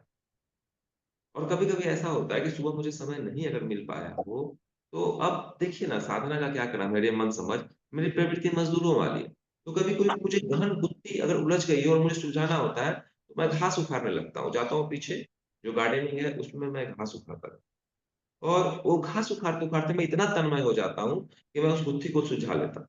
चाहे किसी भी तरह का चीज़ मुझे भेद रहा हो या मेरे अंदर उद्विग्नता लाया हो और मैं मूल में पहुँच जाता हूँ और जब मैं मूल में पहुँचता हूँ, तो मुझे पता चलता है कि इस उद्विग्नता का कारण मन केवल आप ही थे, बाह्य कारक है ही नहीं। वो तो स जो व्यक्ति जैसा था वैसा ही है, जो शब्द, रूप, रस, गंध, स्पर्श जिस फॉर्मेट में था वैसा ही है। मैंने इसको पाया है। मैंने देखा मन जब किसी चीज़ में, किसी व्यक्ति विशेष में, किसी विचार विशेष में, किसी वस्तु विशेष में सुख लेने लगता है, तो जो कल को वो बुराइयाँ थी वो अच्छाइयाँ बन जाती है। और उसी से अगर किसी बात से मन मन हे मन आपको चोट लग गई, तो उसकी अच्छाइयाँ भी आपकी बुराइयाँ बन जाती है, इस बात को मैंने देखा। तो योग साधना के मैंने विभिन्न फॉर्मेट देखे। अभी भी मैं मतलब मेरी इंटरनल इंजुरी ज़्यादा है, तो मैं दौड़ता-भागता कम हूँ। जब मेरी इंटरनल इंजुरी ज़्यादा नहीं थी, मैं एक अच्छा धावक हुआ करता था। तो मुझे जब भी कोई चीज़ परेशान करती थी, मैं भागता रहता था, मैं दौड़ता रहता था तन्मयता के साथ और मैं पसीने से लथपथ हो जाता था। लेकिन मैं तब तक दौड़ता रहता था, जब तक मैं अपनी उस बुद्धि को सुलझा ना। तो ये मैंने देखा जब धावक के क्रम में था, तब भी मुझे मैराथन भी मैंने दौड़ा है सेना में, क्रॉस कंट्री दौड़ी है अपने यूनिट की तरफ से, उस समय में भी। और एक विचार को मैं पकड़ लेता था। जब कभी-कभी जब लंबी 23 किलोमीटर, 24 किलोमीटर हम दौड़ते थे, तो यहाँ बायाँ साइड दर्द होने लगता था।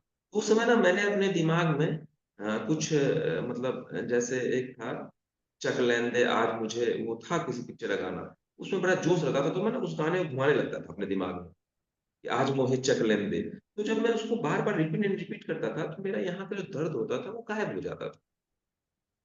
मैं देखा है मैंने, पाया है कि विचारों को, भावनाओं को हर एक शब्द में ब्रह्म है, ईश्वर है। जब इंजरी हो गई, गोली खा गया, उसके बाद मेरी शारीरिक क्षमता सीमित हो गई, तो उसके बाद मैं अब जॉगिंग करता हूँ। मैं धावक की तरह दौड़ नहीं पाता, लेकिन अभी भी हल्का जॉगिंग करता हूँ। जितना मुझे अच्छा लगता है, बहुत बढ़िया सुझाव बाबूजी ने दिया, कि जितना अच्छा लगे उतना कीजिए, लेकिन वो अच्छा आलस्य और प्रमाद से नहीं जुड़ा है। तो गार्डनिंग का मुझे शौक है, तो गार्डनिंग भी मेरा अभ्यास है। अभ्यास है। मुझे मुझे मेरे मन को मुझे क्या, मैं तो आत्मा हूँ, मेरे मन को बात चुभ गई। मैं चाहता हूँ मन को सुख लगता है, मैं फिर छोटे-छोटे घास निकालता हूँ, गिराई करता हूँ, रुड़ाई करता हूँ और बाद में मैं इस नतीजे पे पहुँचता हूँ कि वो कोई नहीं था। हर चीज़ के मूल में मैं ही और केवल मैं हूँ। जैसा मेरा मन है वह संसार और मन समझ जाता है कि ये तुमने ही किया था। तुमने ही जाके राग दिखाया था, तुमने ही जाके पकड़ लिया और मन बोल देता है। फिर दोनों मन बातें करते हैं आपस में। जो आत्मा है गुरु है, मन चेला है। भई ऐसा है कि अगर आगे बढ़ना है तो इन चीज़ों को छोड़ना पड़ेगा। हो जाता है। तो मेरे अंदर वो योग साधना को भी मैं मानता हूँ। पढ़ते-पढ़ते ये जो हमें टूल्स दिए गए पढ़ते-पढ़ते जैसे उतना मतलब वो पढ़ते थे, शिक्षा पढ़ते थे, शिक्षा ही नहीं विद्या भी। जब आप सब शिक्षक वृत्ति के करीब आए, बाबूजी के करीब आए तो पढ़ने गया। अब पढ़ते-पढ़ते भी उनका शांत हो जाता। जब भी कोई किताब पढ़ता हूँ और उसमें लिखी गई लगती है खुद के द्वारा खुद के लिए लिखी गई। तो ये सारा विज्ञान शब्द के मतलब साधनाएँ सभी दी गई हैं, बट किसी भी साधना को किसी से कम बलौती ना समझाया जाए, जिससे हमें फ़ायदा हो रहा है, हे मन हमें वो साधना करनी चाहिए। तो इन सारी बातों का चर्चा करने का मेरा एकमात्र उद्देश्य ये था कि अध्यात्म में कॉपीराइट नहीं होता, अध्यात्म को सिर्फ़ फॉर्मेट में नहीं बाँधा जा सकता और केवल जो है वो मतलब जो बातें लिखी गई है उस लकीर का फ़कीर बनने से भी काम नहीं चल सकता। हित कल्याण तब वो हमने वो अष्टावक्र की बातें सुनी, तो वो मुझे रूप साधना में बहुत काम किया। हँसने लगते हैं, क्या किसी ने मेरे ज्ञान को देखा? किसी ने अष्टावक्र के ज्ञान को उसमें नहीं देखा और अष्टावक्र गीता एक ऐसी गीता है, जिसका भाष्य बड़े-बड़ों को वो कर देता है।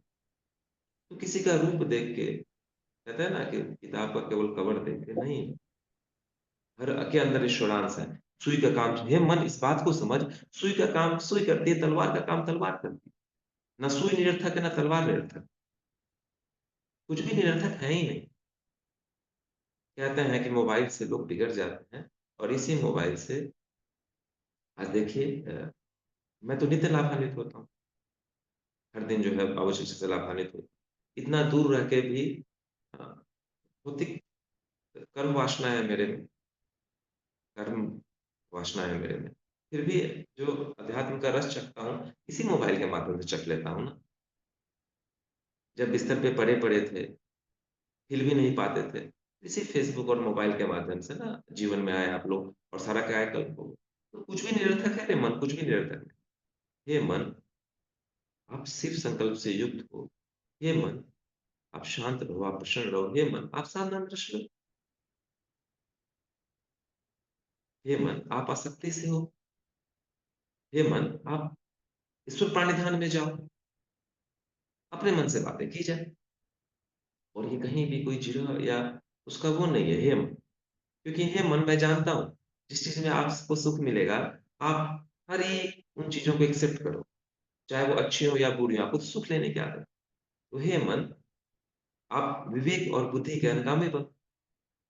और देखिए आत्मानुभूति युग में कहा गया मैं मन नहीं हूँ, मैं बुद्ध नहीं हूँ, मैं चित्त नहीं हूँ, मैं अहंकार हूँ। इसका ये कहने का मतलब नहीं है कि मन का रोल नहीं है, बुद्धि का रोल नहीं है। सबका अपना-अपना रोल है।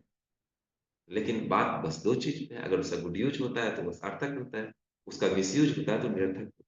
कुछ ऐसे ही मैं अपने मन से बातें करता हूँ और मन जो है वो मित्र बनता जाता है। और इसका ये मतलब नहीं है कि मुझे चोट नहीं लगे। मुझे लेकिन मैं ये कोशिश करता हूँ कि पुरानी चोट नहीं लगे। नई चोट लगे क्योंकि मज़ा है, चोट का भी अपना मज़ा है। कहते हैं, गिरते हैं शहसवार ही मैदान जंग में, वो तीर्थ क्या गिरे जो घुटनों के बल चले। शहसवार जो जंगी होगा वही ना मैदान में गिरेगा, जो बच्चा घुटनों के बल चल रहा है वो क्या चलेगा। संघर्ष और चुनौती, चोट सब आनंद देती है और ये सब ईश्वर ने बनाया ही है हम लोग के लिए प्ले करने के लिए, खेलने के लिए साहब। संसार इसमें हम लोग आए ही हैं खेलने के लिए। कभी गेंद इस पाले में, कभी गेंद उस पाले में। इसको अपने-अपने शब्दों से हे मन समझ और इसी को जो हमारे अभी जीवंत गुरु बाबूजी ने बताया कि 2 पैरामीटर हैं। एक पहला जो है वो खुद को साधना, हे मन चलो सहयोगी बनो और दूसरा इस संसार को समझो। स्वयं को जानो और धारा को समझो। कुछ इस तरह का, हे मन इसमें लगा है और ये सबसे करीब है, संसार के सबसे करीब। हे मन विवेक बुद्धि के कानोगामी बनो। ये है मन का खेल। कुछ इस तरह से मैंने मनोमय कोश की साधनाओं को अपने जीवन में आत्मसात किया है और फ़ायदा उठाया। किसी एक भी व्यक्ति को अगर इनसे फ़ायदा होता है, तो ये मन को स्वीकार किया जाता है और अगर नहीं होता है, तो उनका मन जिस चीज़ से फ़ायदा ले रहा है, उस फ़ायदा को ले सकता है, ये मन। तो इन्हीं शब्दों के साथ मैं आज की कक्षा को विराम देना मतलब अपने वाणी को विराम देना चाहूँगा। आगे प्रश्नोत्तरी में मैं और बाबूजी हैं। अगर मेरे से कुछ प्रश्न हो, जिज्ञासा हो, तो किया जा सकता है। बाबूजी हैं। प्रणाम बाबूजी, प्रणाम भैया और बुखार मुझे थोड़ा ज़्यादा है, इसीलिए अगर कुछ कमी रही हो, कुछ क्या मनुष्य प्रेमचंद कहते हैं, मनुष्य गलतियों का पुतला है। तो प्रणाम भैया, प्रणाम बाबूजी।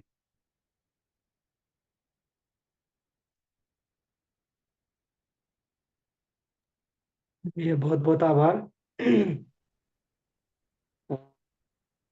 इतनी विपरीत परिस्थिति में भी आपने जो है इसको कक्षा को लिया, तो ये अद्भुत है। और ये हमारा जो है अ, किस प्रकार से हम लोग साधना के द्वारा, मनोमय कोश की साधना के द्वारा आत्मबल संपन्न करके आगे बढ़ सकते हैं। तो किसी भी विपरीत परिस्थितियों में ये प्राण ही मन ही काम आता है। जी। अ, इसमें कुछ क्वेश्चंस हैं। तो पहले हम लोग इस दृष्टि दीदी का हैंड रेज ले लेते हैं। जी। अब बाबूजी हमारे साथ में, मेरा निवेदन है बाबूजी भी आप कृपया अ, हम साथ में रहेंगे तो। जी। धन्यवाद बाबूजी, प्रणाम।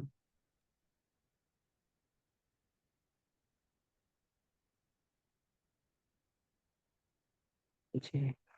तो सबसे पहले सृष्टि, हाँ सृष्टि दीदी आप अपने आप को अनम्यूट कर लीजिए।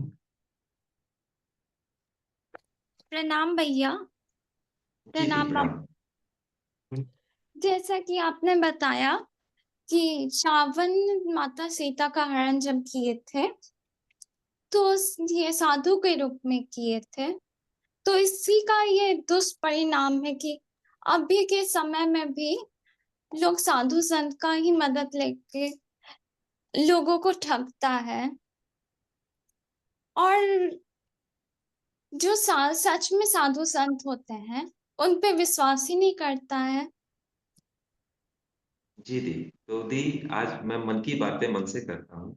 तो आप अभी स्थूल जगत में ना जाएं, अभी खुद के अंदर जाएं। हमारे अंदर भी एक रावण बैठा है। और यहाँ पे सीता माता कौन है? तो आत्मा है। यहाँ सीता माता कौन है? हमारी आत्मा, हमारी चेतना है, हमारा ईश्वरांश। तो ये मन जो है, हम अपने आप की बहुत तारीफ करते हैं कि मैं तो साधु हूँ, मैं तो साध्वी हूँ, मैं तो फलना हूँ, मैं तो ढिमका हूँ, मैं तो ये हूँ। और ऐसे करके हम सीता मैया का हरण कर लेते हैं। तो अपने अंदर के रावण को मारा जाए। सर्वप्रथम अपने अंदर के रावण को, अपना अंदर का रावण कौन? जो इंद्रिय लोलुपता में रच लेता हो। अपने अंदर का रावण कौन? जो अहंकार में मदमस्त रहता हो, सेवन करता हो। अपने अंदर का रावण कौन? जो लोभ हो। तो हमारे अंदर रावण बैठे। तो आज के इस मनोमय कोश के मन से जो मेरी बातें हुई, मैंने अपने अंदर की रावण की बात ज्यादा की। कि हमारा मन साधु होने का ढोंग तो करता है, और सीता मैया हमारी आत्मा का हरण करती है। तो दीदी, इस बात को समझें कि जब हम अपने अंदर के रावण को मार लेंगे, हम आत्म साधना के पति अपने अंदर के रावण को मार लेंगे ना, तो यकीन मानिए कि हमारे आचरण से वो प्रेरणा की प्रचंड प्रेरक शक्ति उत्पन्न होगी कि सारा अविश्वास मिट जाएगा। अगर संसार में कुछ भी गलत हो रहा है, तो उसके लिए हे मन, सबसे पहले मैं जिम्मेदार हूं कि मैंने अपनी ड्यूटी सही ढंग से नहीं निभाई। मेरा तो यही मानना है। आज की कक्षा का उद्देश्य आत्म सुधार, संसार की सबसे बड़ी सेवा। तो आत्म साधना के इस पथ में सबसे पहले स्वयं के अंदर के रावण को प्रणाम दी। प्रणाम भैया।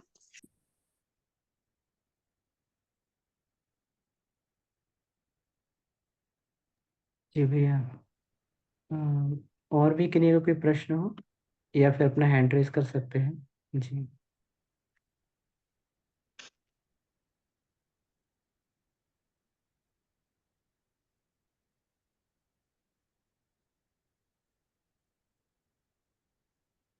बेला दीदी का है इसमें। हाँ भैया, आज की उत्तम कल क्लास के लिए आभार। तो बहुत बढ़िया क्लास थी। हाँ बिल्कुल ठीक। तो इसमें कोई तन्मात्रा साधना से कुछ प्रश्न हो या कोई कहीं भी प्रश्न हो बाबूजी हमारे साथ में, तो उसको लिया जा सकता है। जी।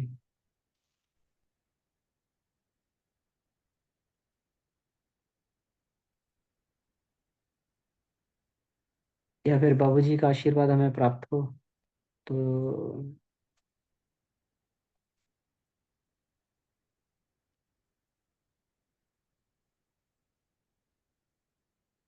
बाबूजी अभी अनम्यूट पे हैं। जी बाबूजी, बाबूजी प्रणाम।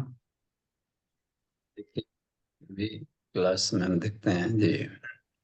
तो तन्मात्रा साधना गायत्री महाविज्ञान में ही महत्व अधिक दिया गया। उसके पहले में अन्य योग साधनाओं में कहीं तन्मात्रा साधना करके पूरा अलग से स्वतंत्र चैप्टर्स कहीं पर नहीं मिलता। खासकर ध्यान मिलेगा, त्रटक मिलता है, जप मिलता है, और मन की साधना के लिए इन्हीं तीनों का आम प्रचलन है।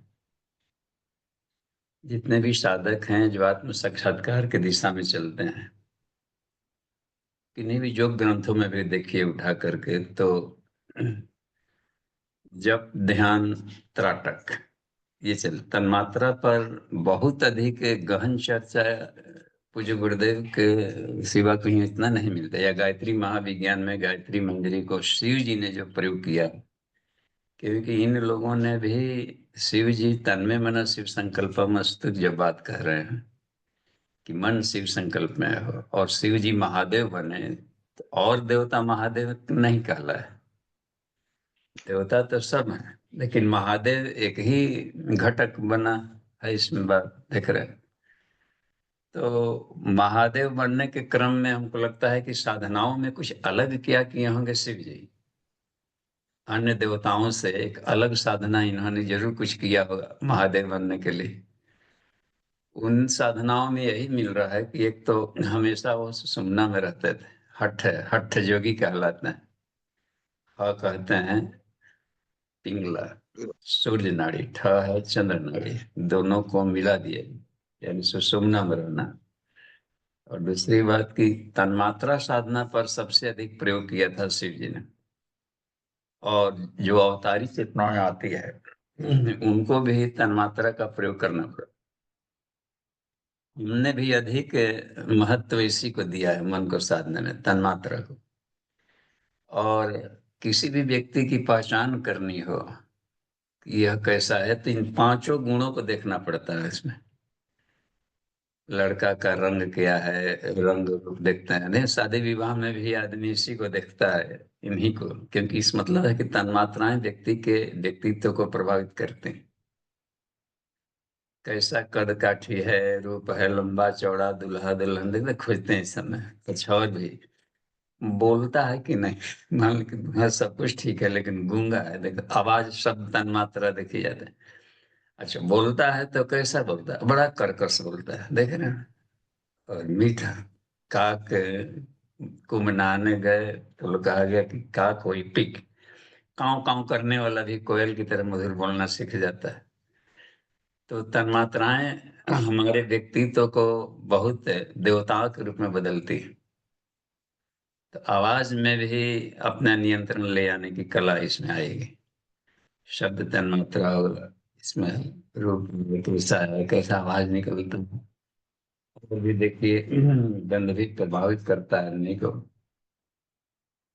तो वो बड़ा सुंदर देखिए फूल है, अपने उसको लिखते हैं, हम लोग भी बागों में पढ़े थे, विश्व का सबसे बड़ा फूल कौन सा है, तो उसमें मिला रिफ्लेक्सिया एक है, ऐसा फ्लावर है जो इस धरती का सबसे बड़ा फूल है। उसका वो 10 फीट तक उसका ये होता है, उसका थैलमस, और इतना सुंदर कि दूर से ही लगता है कि यार करीब जाता है। तो पार्टियों में उसको क्यों नहीं ले जाते, लेकिन किसी पार्टी सबसे बड़ा फूल चढ़ा दिया जाए। फूल तो बड़ा है लेकिन गंध है सड़े अंडे की तरह। तो मार्सी प्लेसेज में होता है, ईश्वर ने देखिए वहां रख दिया कि दूर से ही लोग उस एरिया में न जाएं, क्योंकि उधर दलदल है। दलदल में ईश्वर अपने ढंग से इनका भी सहारा लिया है, देखिए गंध का भी सहारा लिया उन्होंने, ताकि आम जीवों को बचाने के लिए। अच्छा, तो वस्तुएं रहे, मन से चिपकाव को हटाने में तन्मात्रा की भूमिका देखिए कितना, आसक्ति को। हनुमान जी ने भी मैनाक पर्वत आया था तो उन्होंने केवल छुआ है, बस परसा, उनको मैनाक और को स्पर्श करके आगे बढ़ गए सुख सुविधाओं को। इसका मतलब है कि साधक जिस लक्ष्य को जा रहा है उस लक्ष्य को भटकाने में ये तन्मात्राएं राक्षस की तरह काम करती हैं, असुर। और यदि साध लिया जाए तो ये तन्मात्राएं हर विपरीत परिस्थितियों में हमें देवत्व को बनाए रखती हैं। ये बिगड़ेल घोड़ा कमांड में आ जाए घोड़ा मन को। यदि मन नहीं मान रहा है किसी तरीके से, किसी भी तरीके से नहीं मान रहा है, तो अंतिम रिंच पिलासा है, तो तोड़ के रगड़ पकड़ के रख देगा। ऐणे बड़े टिने मेरे मन को भी इतना बेस्ट फ्रेंड बना डालता है तन्मात्रा। सबसे अधिक काम हमें मनोमय कोश की साधना में तन्मात्रा पर अपना समय देना चाहिए। दिन भर उसी से पाला पड़ना है, कितना कमाल के।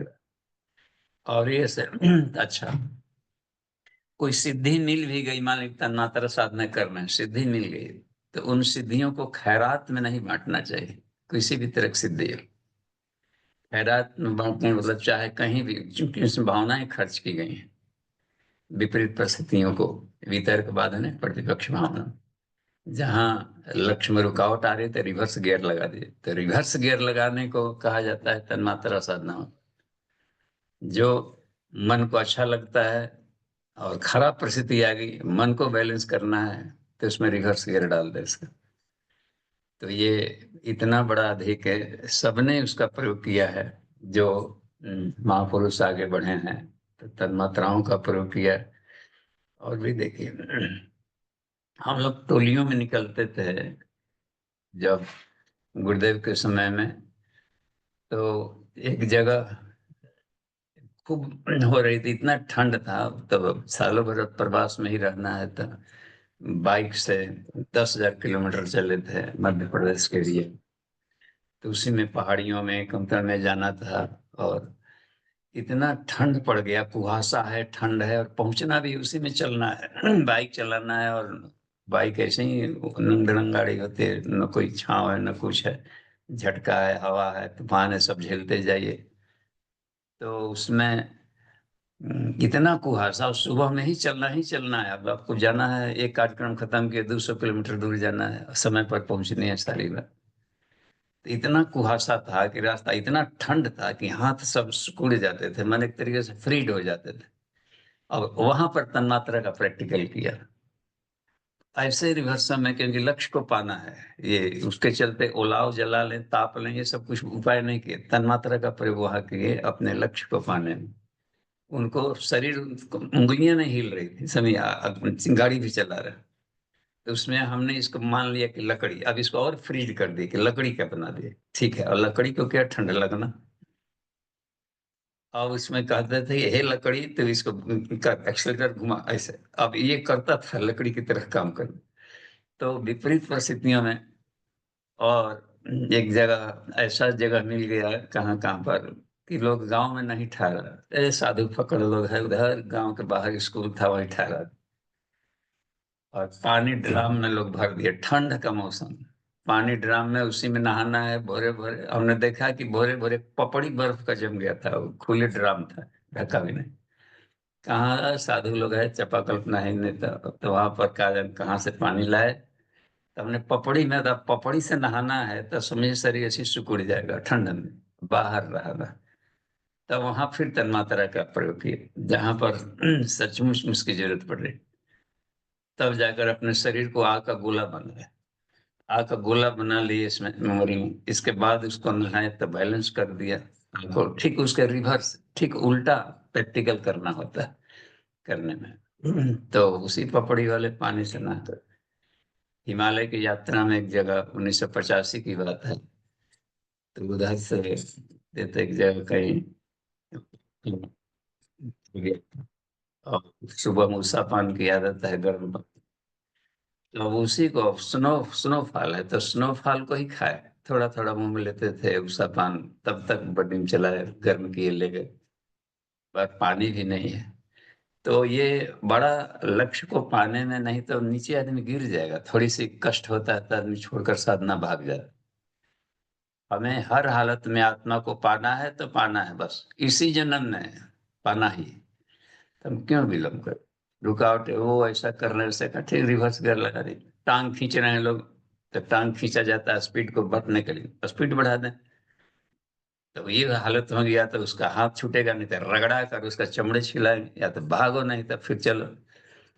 आगे बढ़ रहे हैं, समाज वाले रोक रहे हैं, करे छलांग लगाते, होता है ना, थर्ड स्टेप भी क्या था, साथ में लेकर चलें समाज को, समाज ही रुकावट डाल रहा है तो छलांग लगा दिया लोगों ने।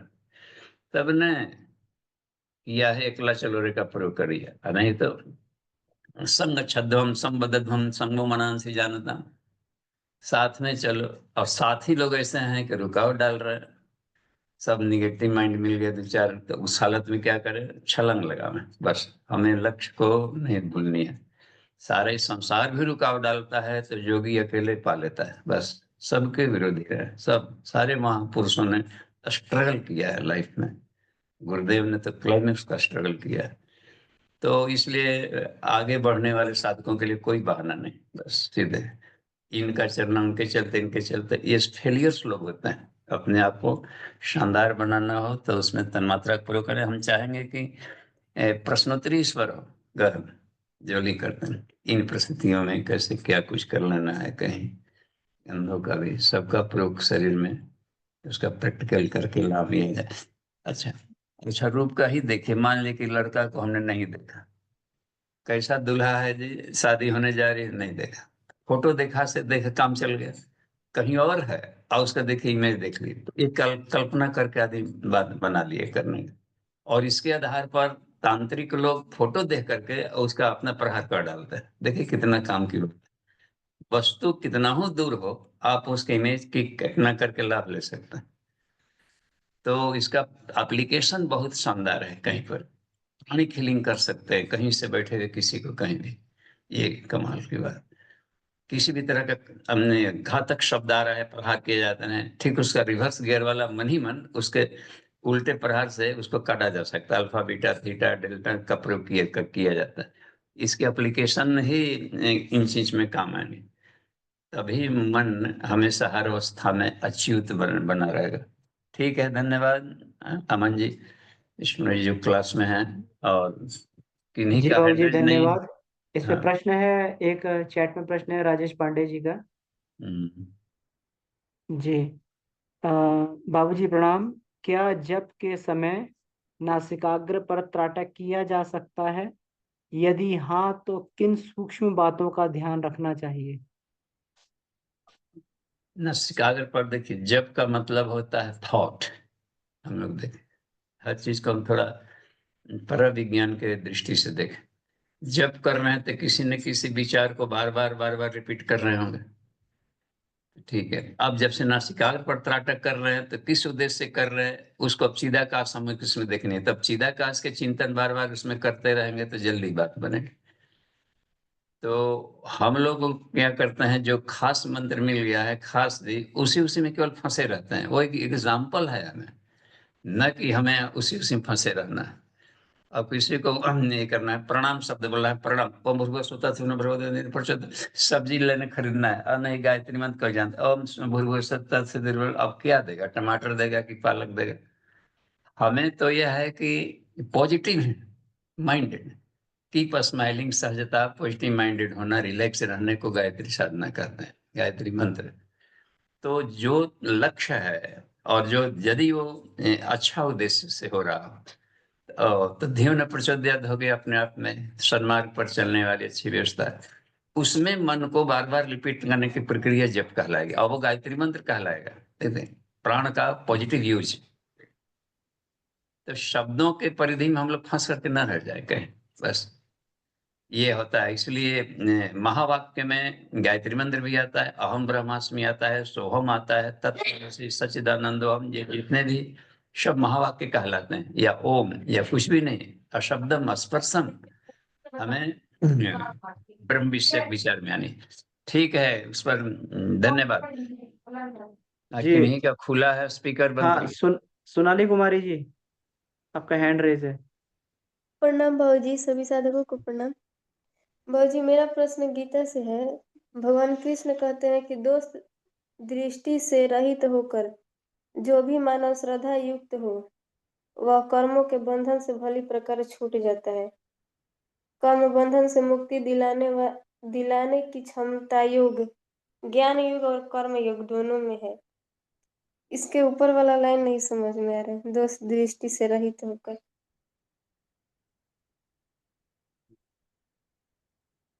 दोष दृष्टि से रहित होकर, अब देखिए दोष दृष्टि से हमको क्या मिला, किसी के आपके हम बुराइयों को देखें या आप हमारी बुराइयों को देखें या किसी और को देखें पड़ोसी का, तो जो देखेंगे वो दिमाग में आएगा।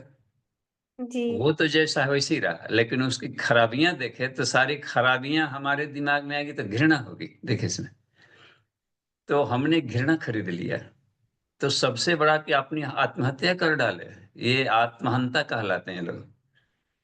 तो बुराई देखे तो पता नहीं चलता है, लेकिन बुराई देखे तो घृणा तो आ गई, और घृणा आ जाना हृदय में, वो तो हमने आत्मा को मार डाला। देखिए इसमें इसलिए वहां पर से कितने आदमी नहीं दिखा जाता, भले हट जाए तो कम से कम ये बात है। नहीं तो तब तक देखिए जब तक से कुछ में ईश्वर न दिख जाए, तो वहां त्राटक का प्रयोग किया जा सकता है। जब ईश्वर एक तरफ इसी मुंह से बोल रहे हैं कि सब सर्वव्यापी है, या ईश्वर को सर्वव्यापी मानकर अनुशासन को स्वीकार करेंगे। अनुशासन के शांति और आनंद है, उसका डिसिप्लिन है, वो हर काम जी पीस के और ब्लिस के लिए करता है। तो वो नहीं समझ में आ रही है उसमें से आकर के, तो शांति और आनंद खोजना है, और ईश्वर हर जगह है, तो इस व्यक्ति में भी होगा कहीं ना कहीं। इस परत में खराबी, ऐसा एक परतों को उधेड़ कर देखिए उसके भीतर में क्या हो। तो ये होता है, अच्छी चीजें हमेशा रखी जाती है ऐसे जगह की वो कबाड़ में से निकाल लेता है, तब उसमें से खदान में से निकल जाता है, सोना निकल गया, हीरा निकल गया। हम तो हीरा के व्यापारी हैं, ईश्वर के व्यापारी हैं। तो हर जगह तत्सवितुर्वरेण्यम, उस सविता को वर्ण करो। और सविता बुराइयां नहीं है, अच्छाइयों का समूह है, तो अपने को घटा है। जी जी। तो अब यह है कि हर परिस्थितियों में हर हाल मस्त रहने की कला तभी आएगी जब तन्मात्रा को ये कर लिया जाए। कोई उपाय नहीं बनता है, नहीं एकदम कला है, को लूटा है, हम कैसे देखें। तो काली माँ की पूजा क्यों करते हैं? कला है तो काली माँ सामने आ गई, महाकाल सामने आ गए, कृष्ण भगवान सामने आ गए। वो तो इतना करियत है कि कहा जाता है कि, और काले कृष्ण गोपियों को अच्छे लगे, सारी गोपियां छलांग लगा करके भाग रहे हैं, उसके पीछे दौड़ रहे। तो हमको तो इसका मतलब है कि हमारे दिमाग में एक खास तरह की बना लिया इमेज, यानी व्हाइट व्हाइट देखते देखते दिमाग को व्हाइट पेशेंट कर दिए, तो व्हाइट व्हाइट जी देखना चाहता है। तो वो दिमाग में एक ही तरह का गोंद चिपका लिया, दूसरी टाइप का नहीं हो रहा। इसलिए प्रतिदिन हमें सत्वरजतम तीनों का प्रैक्टिकल करना होता है, बैलेंस माइंड को रखने के लिए। जी धन्यवाद भाजी। ठीक है, धन्यवाद। जी नितिन भैया का प्रश्न है बाबूजी। हम्म। फोटो देखकर प्राणिक हीलिंग करना या बिना फोटो के प्राणिक हीलिंग करने में सूक्ष्म विज्ञान की दृष्टि से क्या अंतर होगा? क्या फोटो के बिना जिसे हम नहीं जानते या कभी नहीं मिले उसका प्राणिक हीलिंग नहीं किया जा सकता? कि प्राणिक हीलिंग करेंगे तो एक मन ही मन एक इमेजिन बनाना पड़ेगा उसके फोटो का। अब यह है कि नहीं देखे हैं तो आत्मा का आपका अंगुष्ठ मात्र में पोषण, तब प्रकाश पुंज आत्मा के रूप में कल्पना करनी पड़ेगी। ऐसा, और एक बॉडी, एक ह्यूमन बॉडी की परिकल्पना कर लेनी। उसका किडनी खराब है, तब किडनी खास है तो किडनी का इमेज बनाना पड़ता है दिमाग में। तो प्रतिबिंब से उसको कहते हैं ट्यूनिंग करना। ट्यूनिंग करेंगे तभी जाएगा, नहीं तो फोकस टॉर्च मारेंगे किसी पर तो लेजर किरणें नहीं बन पाएगी। लेजर किरणें होती है बहुत पतली बीम मिलाकर एक जगह कन्वर्ट करिए, किया एक बिंदु पर ले आना, ताकि वो ऑपरेशन करना था ब्रेन के एक ट्यूमर का, हमने इतना लंबा खरोच करके काट लिया गुद्दा वगैरह भी उसका, सिर्फ उसी कोशिका तक जाए तभी संभव है। जबकि डिजिटल फोटोग्राफी होना चाहिए माइंड में, उससे फालतू वाले कोशिकाओं को डिस्टर्ब न करें। तभी भी वैज्ञानिक उतने सूक्ष्मता नहीं पहुंचते, जरूर कहीं आजू बाजू के मांस, हेल्दी मांस भी कट जा रहे हैं ऑपरेशन करने की प्रक्रिया में। तो जितना ही आएगी, एक कोशिका खराब है, एक कोशिका में कैंसर है, तो बगल वाली कोशिका को हम क्यों डैमेज करें? तो उतनी सूक्ष्मता है प्राणिक हीलिंग में। नहीं तो प्राणिक हीलिंग का फिर जाकर के पोटेंसी कम होता जाएगा वहां पर, और आजू बाजू को लाभ मिलेगा। अच्छा, उसको हेल्दी वाले को हमने डिस्टर्ब कर दिया, तो उस डिस्टर्बेंस का रिएक्शन फिर अपने पर आएगा,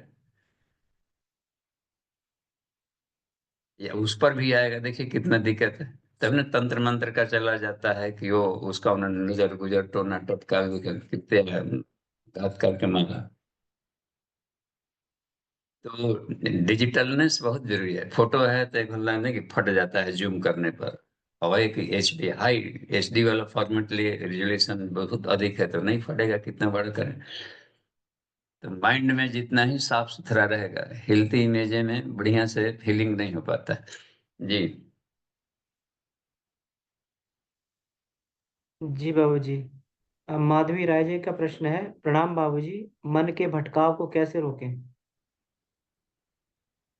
भटका अपने लक्ष्य को अधिक महत्व दें।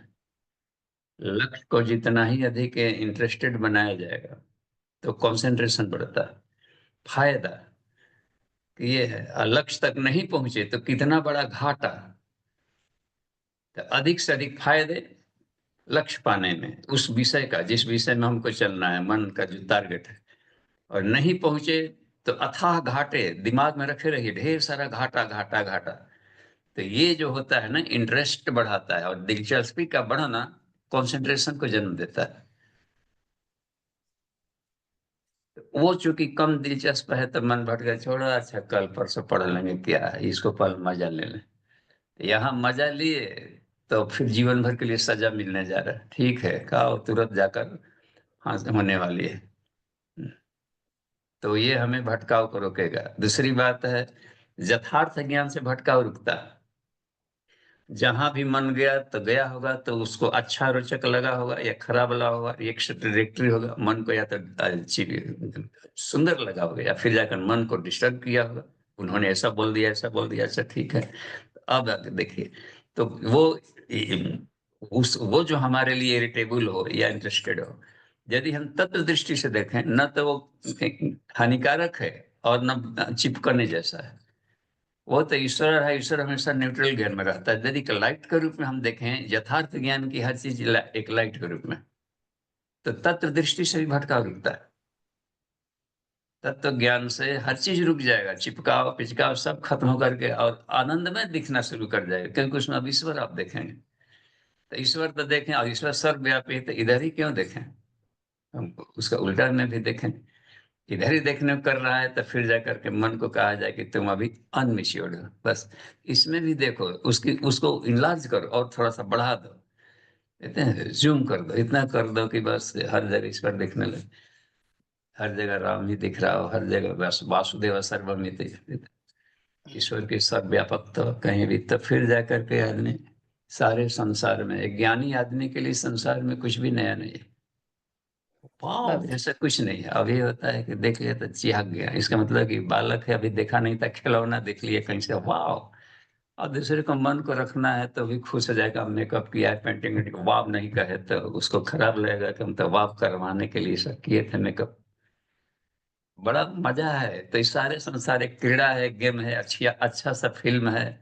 इसमें अपनी भूमिका को और शानदार बने, हंसमुख स्वभाव का बनेगा, ये सब देखा जाता है कि साइलेंट तो चीयरफुलनेस होता है। कुछ गुरुदेव ने एक अच्छा एक बार काम ये किया था, एक स्टिकर बनवाया कि गायत्री मंत्र का अर्थ बहुत लंबा है, पढ़ने जो पढ़े हैं वही पढ़ पाएंगे नहीं, तो बस इसमें करने का एक छोटा सा अर्थ बताया, कीप स्माइलिंग। गायत्री मंत्र का क्या अर्थ होता है, कीप स्माइलिंग, हर हाल मस्त रहो। तो ये देखिए कितनी कमाल की बात है। और मस्त तभी न रहेंगे हर हाल, जबकि भीतर में उसका क्रॉस काट कुट हो, भीतर में कैसे शार्प माइंड और शार्प इंजॉय का एक अथाह समुद्र हो कि हर चीज को तुरंत न्यूट्रलाइज कर दे रहा है।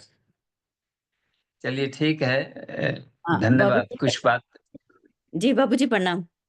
वाह, प्रणाम। चलिए किरण दी की आवाज।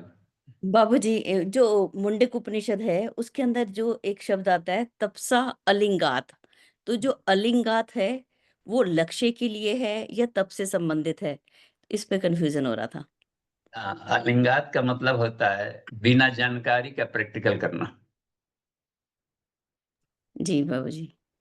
तो थ्योरी के लिए कॉन्सेप्ट क्लियर नहीं है, प्रैक्टिकल कर रहे हैं तो उल्टा पुल्टा करेंगे। तत्व दृष्टि, लिंगात, लिंग माने वहां पर होता है ज्ञान, ज्ञान से लिया गया है, ज्ञान को ही ज्योतिर्लिंग कहा जाता है। तो बिना ज्ञान का कुछ भी करेंगे तो एक्सीडेंट करेगा नहीं।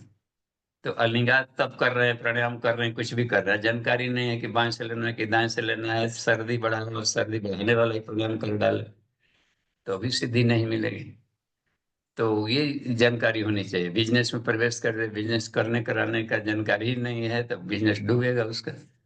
तो हर फील्ड में होता है कि अलिंगात तप, तप माने ड्यूटीफुलनेस, और लिंगात का मतलब हो जाता है ज्ञानात्मक, गॉडलीनेस। तो उत्कृष्ट ज्ञान भी हो तब तपस्या है कि कारगर होगी, थोड़ा सा भी प्रयास करेंगे तो सफलता मिलेगी। यहाँ लिंग शब्द का मतलब है ज्ञानात्मक सूर्य, वो होना चाहिए हर जगह। अ माने यदि नहीं, अ का हुआ नहीं, लिंगात बिना ज्ञान का प्रैक्टिकल करेगा। ठीक है बाबूजी, थैंक यू बाबूजी। धन्यवाद। छोटे हैं जी। तो अब और कहीं से है क्या? देखे तो हैंड रेज। गायत्री बाबूजी देवी। मेरा एक प्रश्न था। बाबूजी मैं ये पूछना चाहता था, जब जप करते हैं तब ध्यान केंद्रित नहीं हो पाता।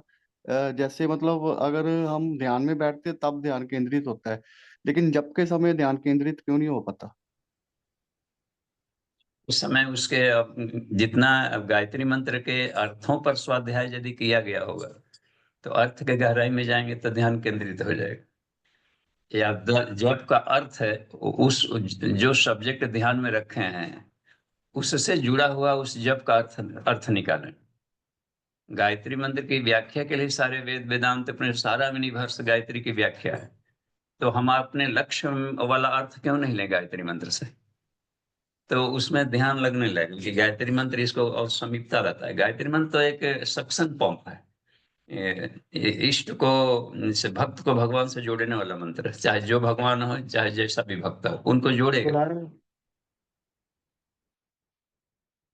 प्राण को खींच डालेगा, विषय को आपका करीब लाएगा। वो तो संदोहन मंत्र है, दुगना। सूर्य को ध्यान कर रहे हैं उस समय तो सूर्य के प्राण को खींचेगा, संसार वालों का ध्यान कर रहे हैं तो उसके प्राण को खींचेगा। बस।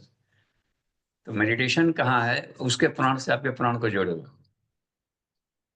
रावण गायत्री साधक, वो भी गायत्री साधक था, तो लेकिन अब उसका था कि निगेटिविटी अपने प्राण को जोड़ता था, तो उस क्षेत्र में आगे निकल गए। तो टारगेट क्या है, ये महत्व की चीज है। तत्सवितुर माने परब्रह्म यदि टारगेट है तो परब्रह्म को पाएगा। तत्सवितुर उसको पदार्थ विज्ञान को सविता मान लिया है तो उसको करीब लाएगा। ये तो सिर्फ संदोहन मंत्र है, चीज में जोड़ने वाला लेंस है, कनेक्टिंग लिंक करता है।